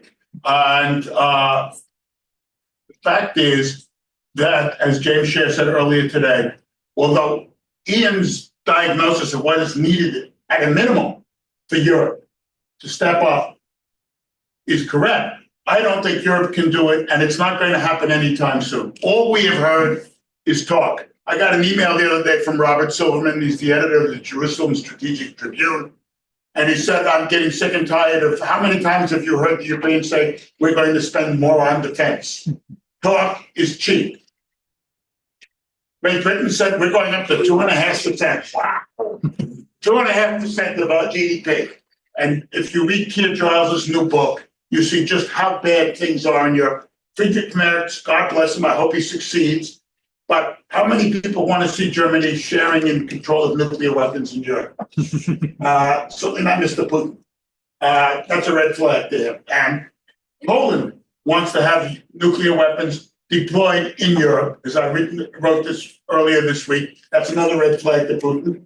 And as Zelensky has said, probably 100 to 200,000 troops total, including support, intelligence, everything else, is at a minimum necessary to defend Ukrainian frontier, assuming that there's a negotiated settlement of a ceasefire. If that doesn't come about, and the United States still insists that with Germany that Ukraine cannot be a member of NATO, there's only one alternative, my friends, to Ukraine's security, called nuclear weapons. And you know damned well, as we did 30 years ago, and I wrote about it back then, before any of you were born, that a nuclear weapon in the hands of Ukraine is a trigger for a war by Russia. And I stand by that analysis. And not by Putin, by Russia, any Russian government. Because no Russian government will allow Ukraine on its own to have operational nuclear control of weapons. Operational control of nuclear weapons, rather. So the only guarantee that is credible, that is cheap over time, that is effective, is NATO membership. And anything else, I think, is just words on paper. And we've heard a lot of words, but we haven't seen anything on paper, and we haven't seen anything in practice. And until that happens, I remain skeptical. It's also because I'm a native New Yorker. That comes with the territory, as Walter and Ian know. Now, the fact of the matter is, though, that the victory of Ukraine means Ukraine recovers all of its territory as of 2013. Russian troops are ousted from Ukraine, that Ukraine has the freedom not only to join the EU, which Putin apparently says that they could do now, but that it also has the freedom to join NATO. And if Ukraine joins NATO, despite the fact that everybody in Moscow will scream bloody murder, there's nothing they can do about it. That has to be understood, because they are not going to attack NATO and turn over the card of Article 5. And finally, war crimes and reparations, which is only possible if Putin falls. Now, however, if this war goes on and the condition for victory is unstinting allied, not just American, allied, military, financial, diplomatic support in all the dimensions, we know from Russian history, every long war in Russian history puts the state to its severest test. That test is already visible. Putin cannot dare call for general mobilization. He has to rely on Iranians, on Indians, on Nepalese, on North Korea, Cubans, of all people, to come there. And the longer this goes on, and assuming what you call robust enforcement of sanctions, which is not the case yet, the Russian economy will buckle. It's already tottering. Ukraine can, if there is leadership and will in Washington, win. The problem is that in the last 2 weeks, we have seen not just incoherence, as I wrote, but a high degree of incompetence leavened with malignity, as Ariel Cohen has written, in regard to Ukraine. That's his phrase. And it's continuing. Now, it's easy to despair because Donald Trump is trying to wrest defeat from the jaws of victory and give it to Putin instead. But we cannot afford the luxury of despair. Now, we may not succeed in fighting to persuade the executive branch, all of Europe, and Congress that our cause is just and that this is what is necessary to bring about the success and victory of vital American interests and the restoration of a genuine international order and an end to nuclear proliferation threats and terrorism and so forth. But we are not exempt from having to do the work. That is critical. And 11 years ago, when Russia invaded Crimea, we had a rally down the street here in Lafayette Park. And Walter will remember this. And I got up and said at the end of that rally, and it's still true today, that if Ukraine gets the support it needs, and given the resilience we have seen from Ukrainian society, and what Ian said is absolutely correct. You should remember, as Napoleon said, that the moral is to the material as 3 is to 1. That Ukraine, to paraphrase Lord Nelson at Trafalgar, will not only have saved itself by its exertions, but Europe by its example. Thank you.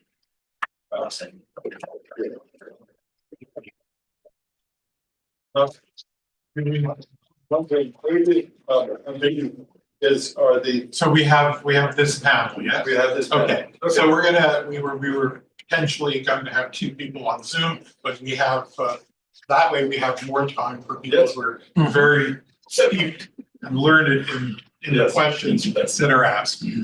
Let me ask, on a sort of a speculative basis, assuming that Europe had the nerve to take the Russian hard currency reserves, and we know that Europe holds about 240, 250 billion, maybe with Japan, but those countries devoted it to making up the shortfall from substantially reduced commitments from the United States. What kind of impact do you think that it would be possible to negotiate arms purchase agreements on behalf of Ukraine, or to give Ukraine the resources to make up for the shortfall in the lack of continued success? I'm going on the assumption that there will not be a permanent settlement. Is that a potential option, a realistic option? Is that something we should be discussing more? Your thoughts, John? I think absolutely. But I don't think it's a silver bullet. I think it would be helpful, and if you could use that money to help Ukrainians buy equipment, all for it. Use that money to help rebuild infrastructure, all for it. But I think that if you really want to bring this to quote unquote something close to an end game, which is not peace, but more like a militarily tense but stable frontier, maybe not even all of Ukrainian territory returned now, you have to have a comprehensive exercise for transatlantic community's power.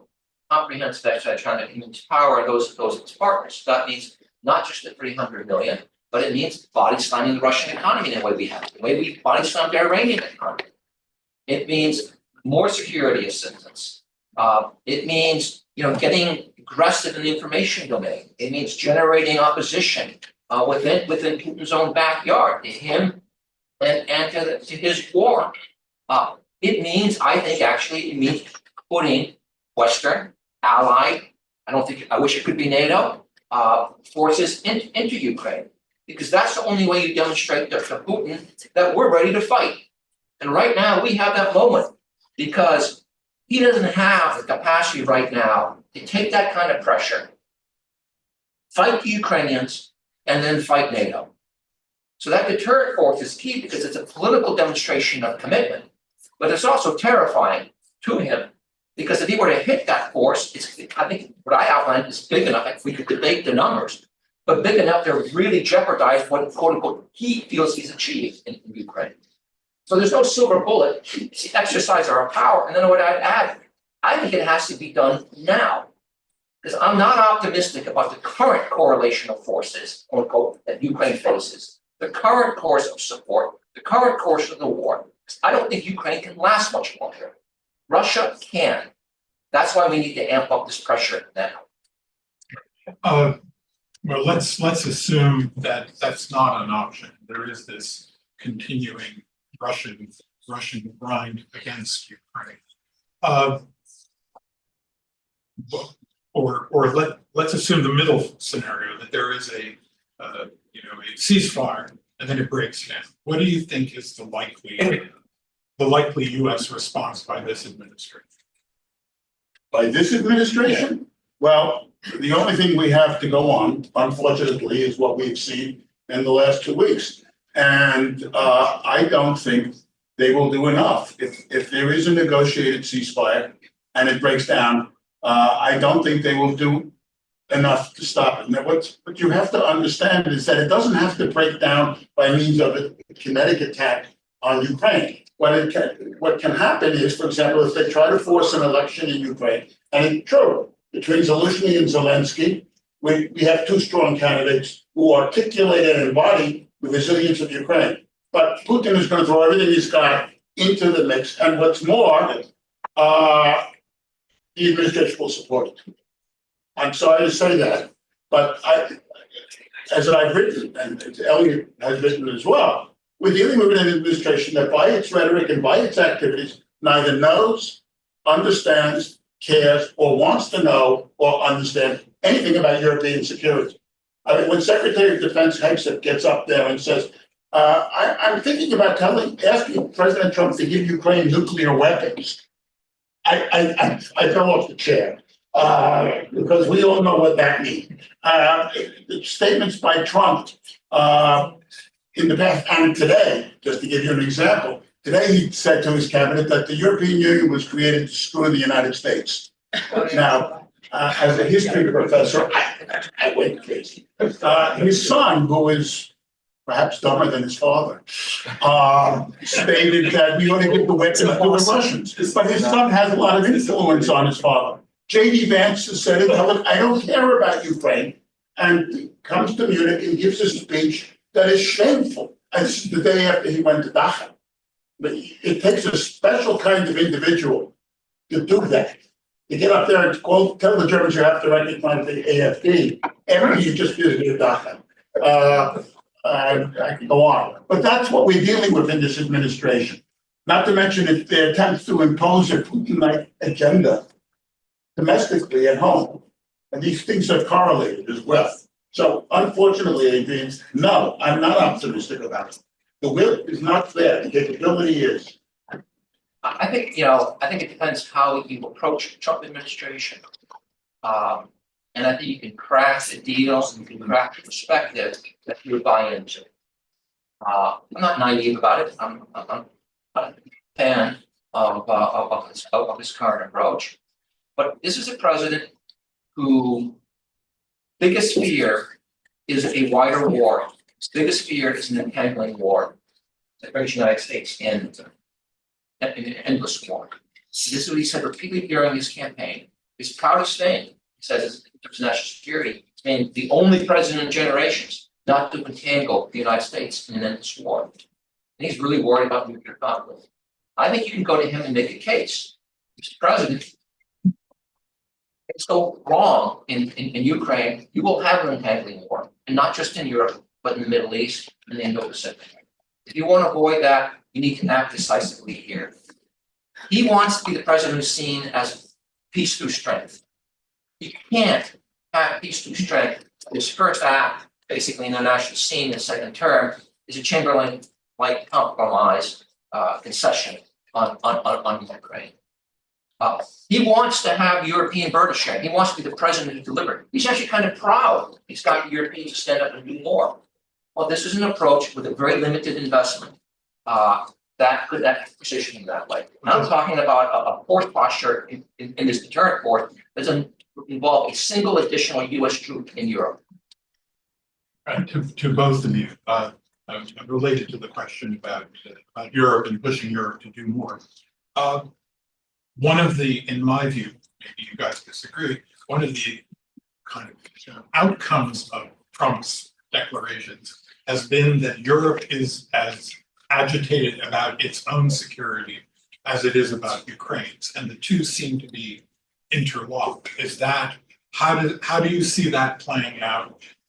Is there the potential for, quote, European leadership on the Polish model? And also, if you could maybe specifically explain what is the current Polish position of reluctance to put in troops? Is that an electoral-minded position, or is Poland, or may we be able to see Polish troops in the event of some kind of a settlement? Poles were among the first. Poland was among the first nations to actually raise the issue of intervening militarily in Ukraine to help defend the Ukrainians against Russian invasion. That's been going on for over 18 months, 2 years. Forget me if I'm wrong, but I think they even raised it in 2022. Yes, they have presidential elections. It's narrow, so they don't want to raise this issue. So their public posture right now is, you know, we want to support, but we won't be involved in Ukraine. I think that will change after the elections, regardless of who wins. And then also, I think if all of a sudden there's momentum led by the French, led by the Germans, or pushed by the Germans, in the UK, and there's an American dimension as deterrent force, they'll be there. On your other question, I am not confident that the Europeans alone can provide kind of security guarantee to Ukraine that will, quote unquote, end this war or stop Russian aggression. I think we're the secret sauce of transatlantic security. In part because of our magnitude, in part because we're across the pond. I don't think this current posture that's credible in the eyes of Putin is possible without an American flag. I would agree with that. I think that, I mean, put it into sort of political science terms, or deterrence theory terms, we have to regain escalation dominance. As Ian said, we surrendered to rhetorical nuclear threats in the last administration. And that much is obvious. It's not a partisan statement. And as a result, we now have a situation where nuclear proliferation looms as a viable alternative, not only in Europe. Just look at the public opinion polls in South Korea. And look what happens if Iran gets its nuclear weapon, and they're only weeks away from having apparently that capability. And we're not even talking about India and Pakistan. And China, meanwhile, is building, as Admiral Richard said a couple of years ago, at a breathtaking pace. So the proliferation order is leaky. And that's probably an optimistic assessment. We need to restore escalation dominance at the conventional level by backstopping a European conventional force with the conventional support mechanisms, logistics, intel, command and control, kinds of things you talked about in your presentation, in order to make it clear to Putin that you don't want to go there. Thank you. We have time for a few questions. There's a gentleman all the way at the far end. Please rise. You've been patiently waiting, I hear, to put a question to the speaker.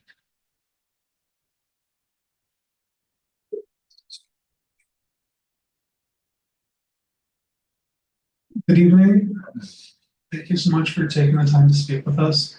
If I had to ask a question about the future after the war, we've seen with the Budapest Memorandum and Obama's agreement on Crimea that we can't really rely on the international community when it comes to securing our guarantees. And even in this war, sure, we might be getting aid, we might be getting money, but at the end of the day, it's Ukrainian lives fighting on the ground. Do you think that after the war, we should focus more on building up our own defensive capabilities, or is NATO and EU membership really the way? Will they agree to stand with us if we sign one more paper? Is paper really going to give us the security assurances, guarantees that we need? Thank you. Were you talking about American security or Ukrainian security when you say stand with us? Ukrainian.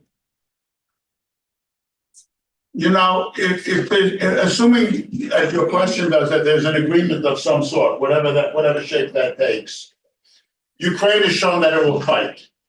If the Europeans show that they are prepared to join with Ukraine in that fight, then yes, then the guarantees become credible because that involves Article 5. And as I said, there's no obstacle to Ukraine joining NATO, even if part of its territory is occupied by Russia. I mean, that's what we had in the Cold War. That was Germany.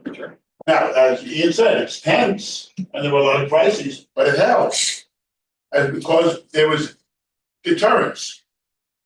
If NATO is prepared to deter the Russians, starting at the conventional level and all the way up to the nuclear level, where we have superiority over the Russians as well, then the Russians will not engage in overt military activity. We're going to get the political warfare, the disinformation, the attempt to use energy as a blackmail and so on, and espionage, and the things you're seeing now in the Baltic Sea and so on. But you're not going to get kinetic warfare. I guess I would just say all of the above to what you laid out. Of course, Ukraine has to reconstitute militarily, continue to reinforce its frontiers. I don't think that alone will be necessary, but alone it won't suffice. I'd like to get some sort of deterrent force, European and American, on Ukrainian territory. But even if you get NATO membership, it's only paper. It's not going to mean much. If it's NATO membership, in which Article 5 is operationalized through allied presence on Ukrainian territory, that gives you a security guarantee. EU is helpful in terms of furthering Ukraine's economic integration into a wider Europe and transatlantic community. It's good for economic growth, but it won't do much for Ukraine in terms of its military security. Thanks. Before I go there, I just wanted to add one other issue to perhaps you can maybe do it in the concluding remarks, but I wanted to add the issue of the revolution in AI, and not just because NVIDIA is doing its call in about 2 minutes, but about the revolution in AI and robotics, and the belief among others of General Zaluzhny that the technological revolution in which the West seems to be ahead, and Russia certainly is not there. China is competitive, but not. But that in Russia itself does not have that capacity. That the idea of partly robot armies and remote armies can help in the foreseeable future help Ukraine, even the population. So it would require additional costs, but it's something that I think is worth thinking about. And General Zaluzhny was very careful to say that we have to limit, not both for humane reasons, combat fatalities and try to really, push up the robotics side of warfare, but also because of that huge imbalance. And we have right now the Ukraine, the guys who are the PayPal mafia in charge of much of the U.S. government, and they believe in robot world. They believe in AI-driven stuff. All these guys. So theoretically, the fact that we have not such a great president on certain strategic issues, but on technological issues, that's something to put into the hopper as we think about our future, the Ukrainian future, but that should be a topic for one of your conferences. I don't want to get a discussion on this, but I wanted to make the point, and I do want to point to the gentleman here who's patiently been with me, right here in the second row.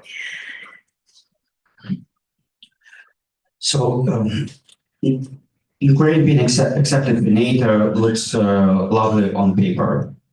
However, this is also the very same NATO that for 3 years now fails to provide Ukraine with enough weapons, often 30-year-old equipment that effectively is retired.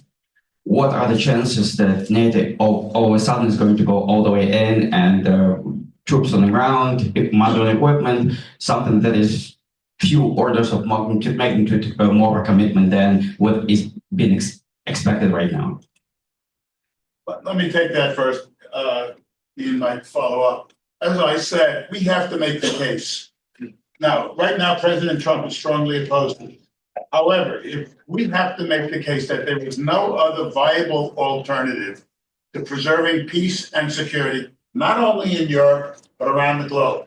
I did an article a couple of years ago that said that the attack by Hamas on October 7th was an attack in a different theater, but part of the same war.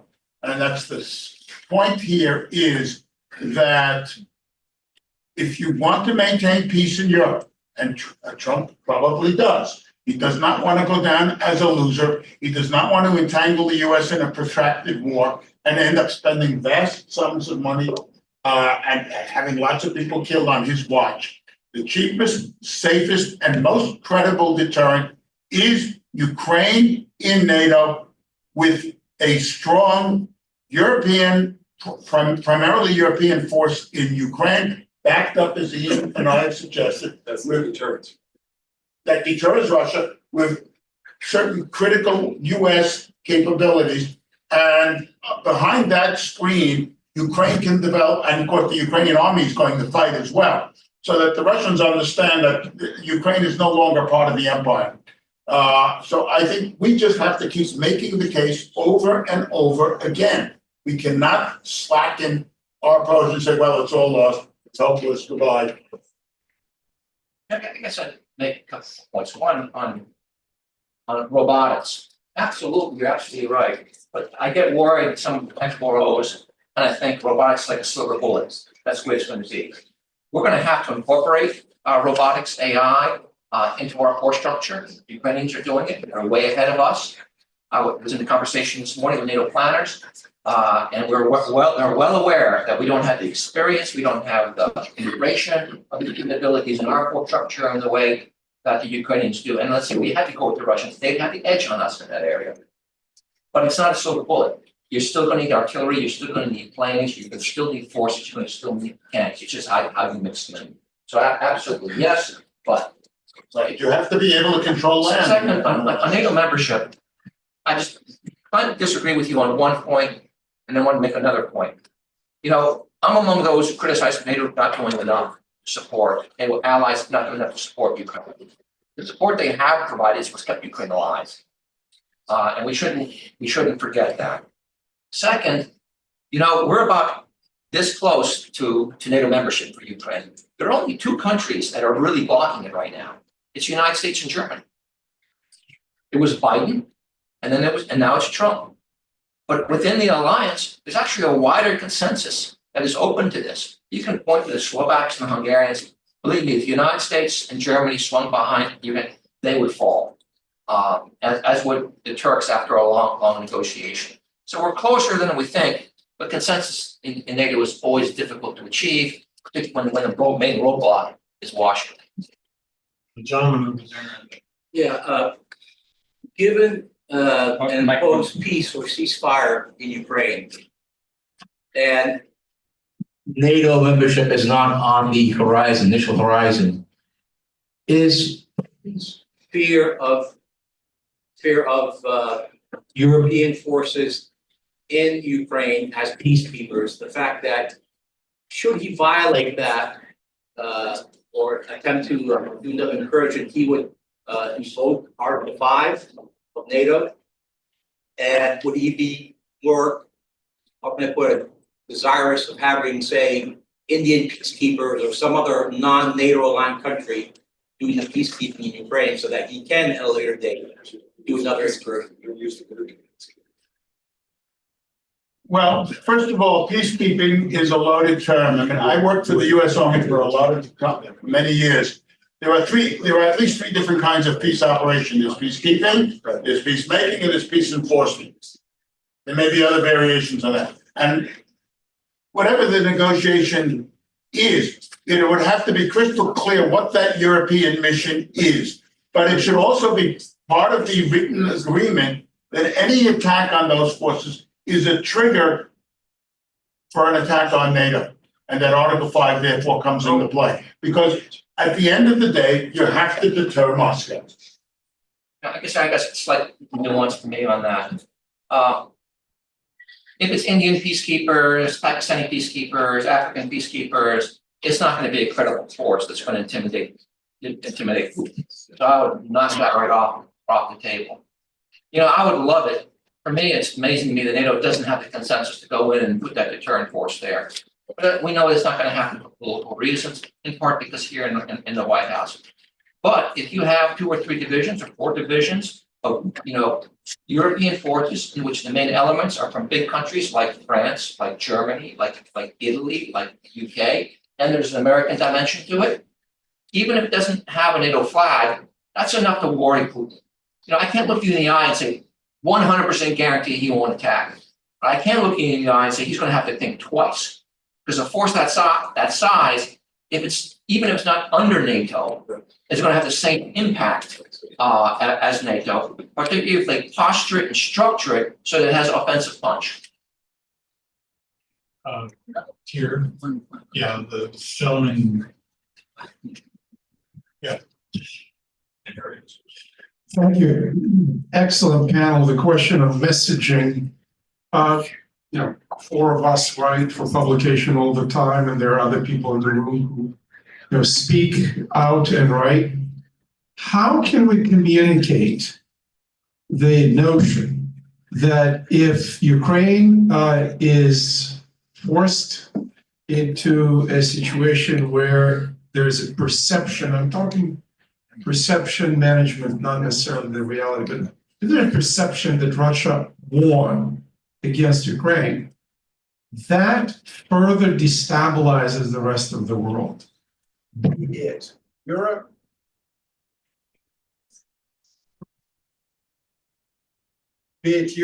okay, you can hear it.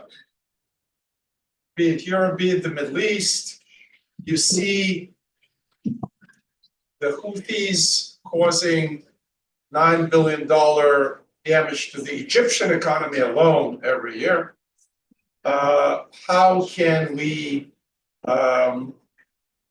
deal with China if a weaker part of the quartet of aggression, Russia, China, North Korea, Iran, if Russia is victorious in Europe, China for sure will try some mischief in Asia. So my question is communicating to this administration that the world will become both more dangerous but also more expensive to deal with if Ukraine is perceptibly going down the right way. Well, the devil is in the details of an agreement.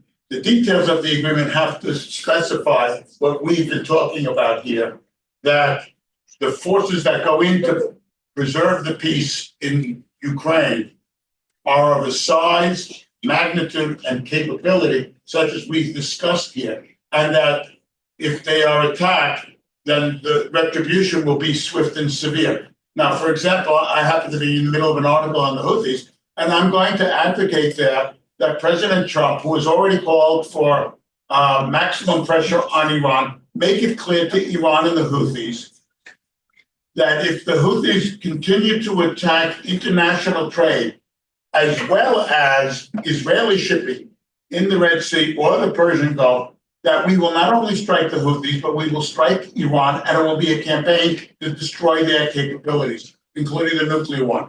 In other words, if you want to, what my son-in-law calls going after the head of the snake, or as Ariel Sharon said, that terrorism has an address and send them the mail.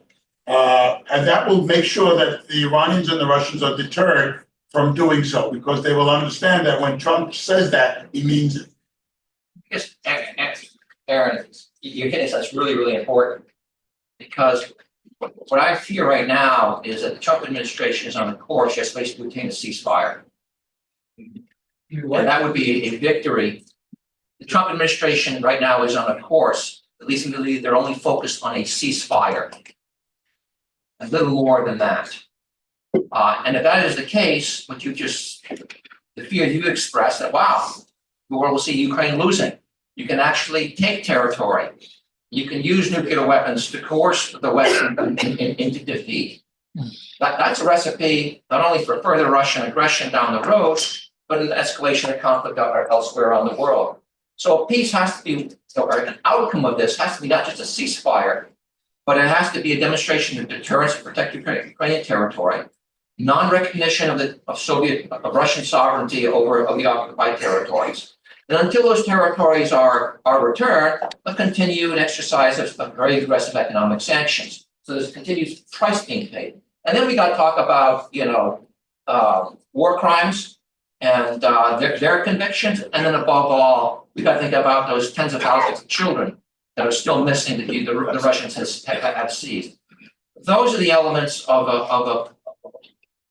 an end to the fighting that have to be part of, quote unquote, the ceasefire or military stability that ensures that Russia is seen as having, if not being fully defeated, paying an exorbitantly high price for what it has achieved, and make clear that what is achieved is never going to be internationally recognized. So one question here. I agree. And I agree. Actually, that's the last one. yeah. And statements.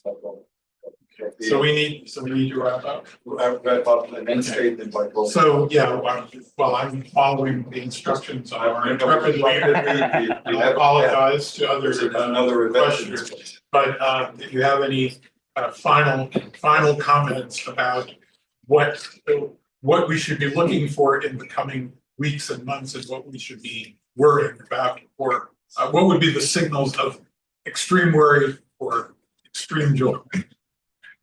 For me, it's now the moment it's time to exercise our leverage. The overmatch that we have in terms of our overall military power, overall economic power, ideological advantages. Now is the time, because time is not on Ukraine's side, and the time's not on Ukraine's side, it's not on our side. The good news is we have the capacity, just need to exercise it. Well, I would rather quote David Ben-Gurion, the time is on our side or not on our side, depending on how we use it. And this is the time to use that leverage. But I am worried that President Trump, as Ian suggested, and as Andrea Kendall-Taylor has suggested, wants to have a ceasefire without any thought of the ramifications thereof. We have to make it clear to him that the ramifications are what is absolutely crucial, and that without thinking of that, his administration will end up achieving the opposite of what he wants, both for himself and for his country.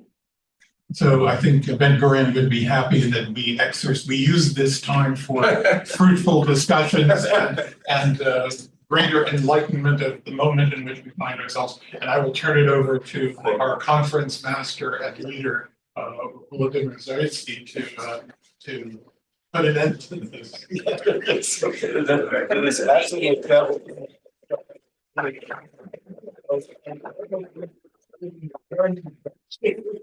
Like, whoa, Mark, what do you think? But the fact is, we really had to.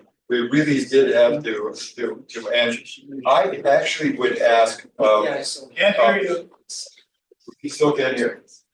There's always a wise guy in the back that says you can't hear. Here.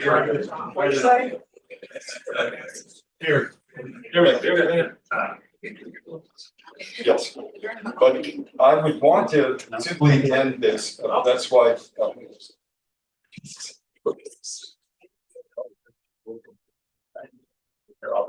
Speak louder. Yeah. Can you hear me? Yes. Oh. That Chicago crowd, you guys gotta get the cut. Anyway. Thanks, Vince. I just simply want to say this final panel, and you've seen it. Karatnycky, Brzezinski, and Blank. That's one hell of a treat for anybody. It's C-SPAN. I don't care, CNN, C-SPAN, or anything else. Remember this, tell your children and grandchildren you heard this here. So, but I would want to ask someone for the final word. Mike, you represent UC. You are the president of UCCA. Would you like to say a couple of words, and then we can wrap it up? Okay.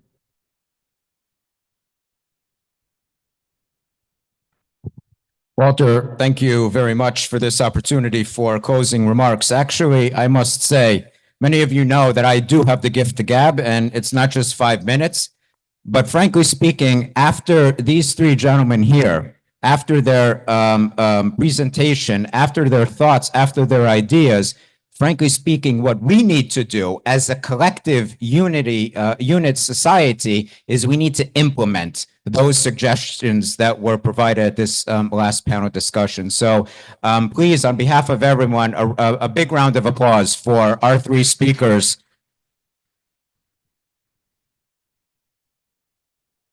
That being said, I do have a few words to say. I'm going to begin basically with a quote that I had seen a week before the 3rd anniversary. So this was on February 18th, 17th. A quote that was circulating in Ukraine. First, it was in Ukrainian, then translated into English, and made the rounds within Europe and made the rounds within the United States as well. The leaders, million Europeans, are waiting for 340 million Americans to protect them from 140 million Russians who haven't been able to win against 30 million Ukrainians in 3 years.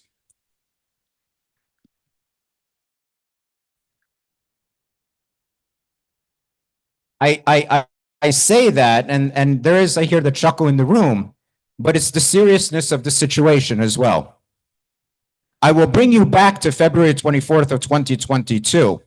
Actually, the next day on February 25th of 2022, when it was a semi-COVID yet period, and interaction with the administration at that particular time of the National Security Council and others within the Biden administration, interacted with us as Ukrainian community representatives and said, well, what do we do? How can we help Ukraine at this particular moment of dire straits? My immediate response to the National Security Council officials, State Department officials, and the like was, you have to defeat the enemy. Do you have a theory? Do you have a strategic objective on how to defeat the enemy? Because if you do not have a strategic objective on how to defeat the enemy, everything will be at naught at what you do with Ukraine. And it was unfortunate that for 3 years, we're very grateful to the United States, very grateful to the previous administration, very grateful to Congress in terms of all the supplemental assistance and security assistance that has been given to Ukraine. But at the same time, we needed to have an outright and direct strategy on what we were facing. We needed to defeat Russia, and we had the capacity and the capability. The world was actually watching two capitals. The world was watching Kyiv, and the world was watching Washington. And the pariah state for the world was Moscow. That was the opportunity. Fast forward 3 years where we are today, I actually think that this is also a very interesting perspective as well. Many of you may recognize this particular quote as well. We will take America without firing a shot. We do not have to invade the US. We will destroy you from within. Khrushchev, January 18th, 1956. That quote from 1956 is almost as relevant then, in the height of the Cold War, as it is today. What we have are opportunities. If we don't understand that this is an invasion, that this is an invasion of an example of Russian imperialism, of Russian expansionism, no matter which administration, no matter which political party, then we're actually behind the 8 ball rather than being in front of the 8 ball. Leading through peace through strength is an opportunity today unlike any other time. If we think about the 1980s, if we think about the Reagan administration and the use of that powerful phrase, that also tells you in terms of everything that the United States can do, has done, yet needs to continue and needs to fulfill its mission.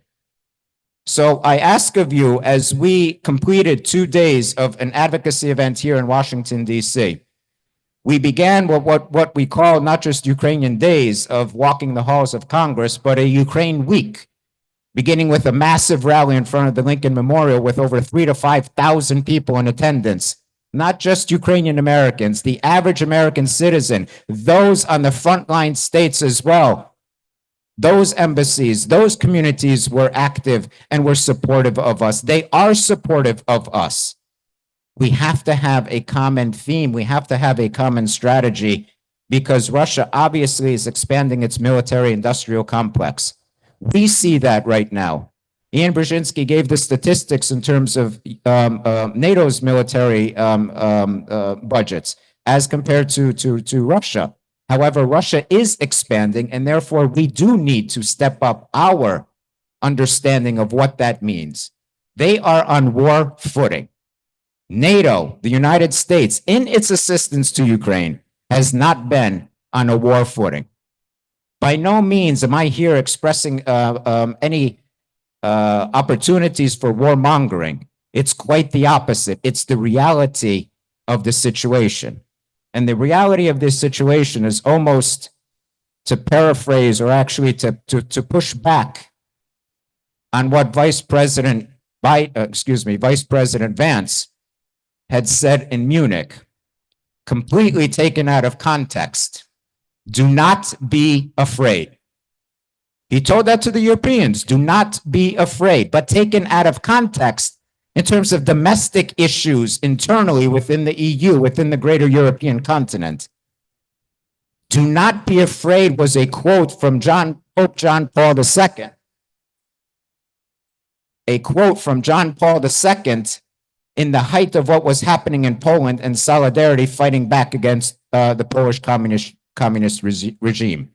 That's the type of insight that we need right now. As Americans, that's the moral obligation that we have as Americans, as the leader of the free world. We carry that particular cape of hope on our backs. We carried that during the Cold War that brought us, Ukrainian Americans, that desire and that independence which we so hard fought that right now might be lacking. There's a moral obligation here that I see. There's national security implications for having Ukraine, for supporting Ukraine. There's a cost analysis here if the United States loses, and obviously how this is being viewed by the world. I will leave you with a very quick summary of things that we can do, and this is not from me. This comes from the president of Lithuania, as he was in Ukraine for the 3rd anniversary for the summit in Kyiv. He proposes the following: supply Ukraine with additional advanced weaponry, especially air defense, facilitate the transfer of military technologies, expand training programs for the Ukrainian army, ensure steady financial contributions and military needs, accelerate Ukraine's EU accession, and lastly, NATO membership for Ukraine. I thank you very much for your attendance in this very critical security conference and dialogue about the situation in Ukraine. Let's hope and let's be brave like Ukrainians. Let's integrate the Ukrainians into Europe as quickly as possible and to truly have a strategic partnership between Ukraine and the United States. God bless America. Slava Ukraini.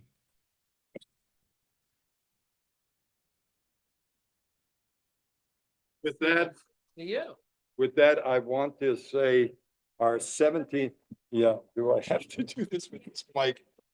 I think it's the Russians. I swear to you. Because I don't know how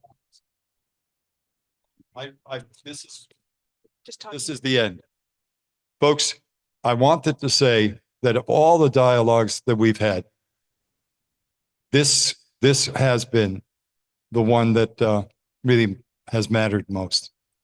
The discussion that we had today is extremely important. It has been. And so I will leave it with that. And I can only say this.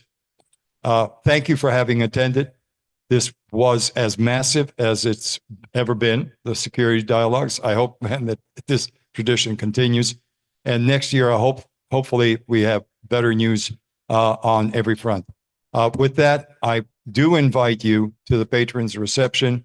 And I just simply want to correct the address. It's at the American Foreign Policy Council. It's on 509 C Street, but northeast rather than northwest. I keep, yes? And it's just for the paper. Yes. Okay. Thank you. Okay. Thank you, folks. Please, please, for those that, yes, for those that have made this trek to our dialogue, I really thank you. You really have made it, and you've been very patient, and we have been almost on time. I know that I've got someone here who keeps putting the needle to my head, but we've done it. Thank you, and thank you again to the panel. Thank you.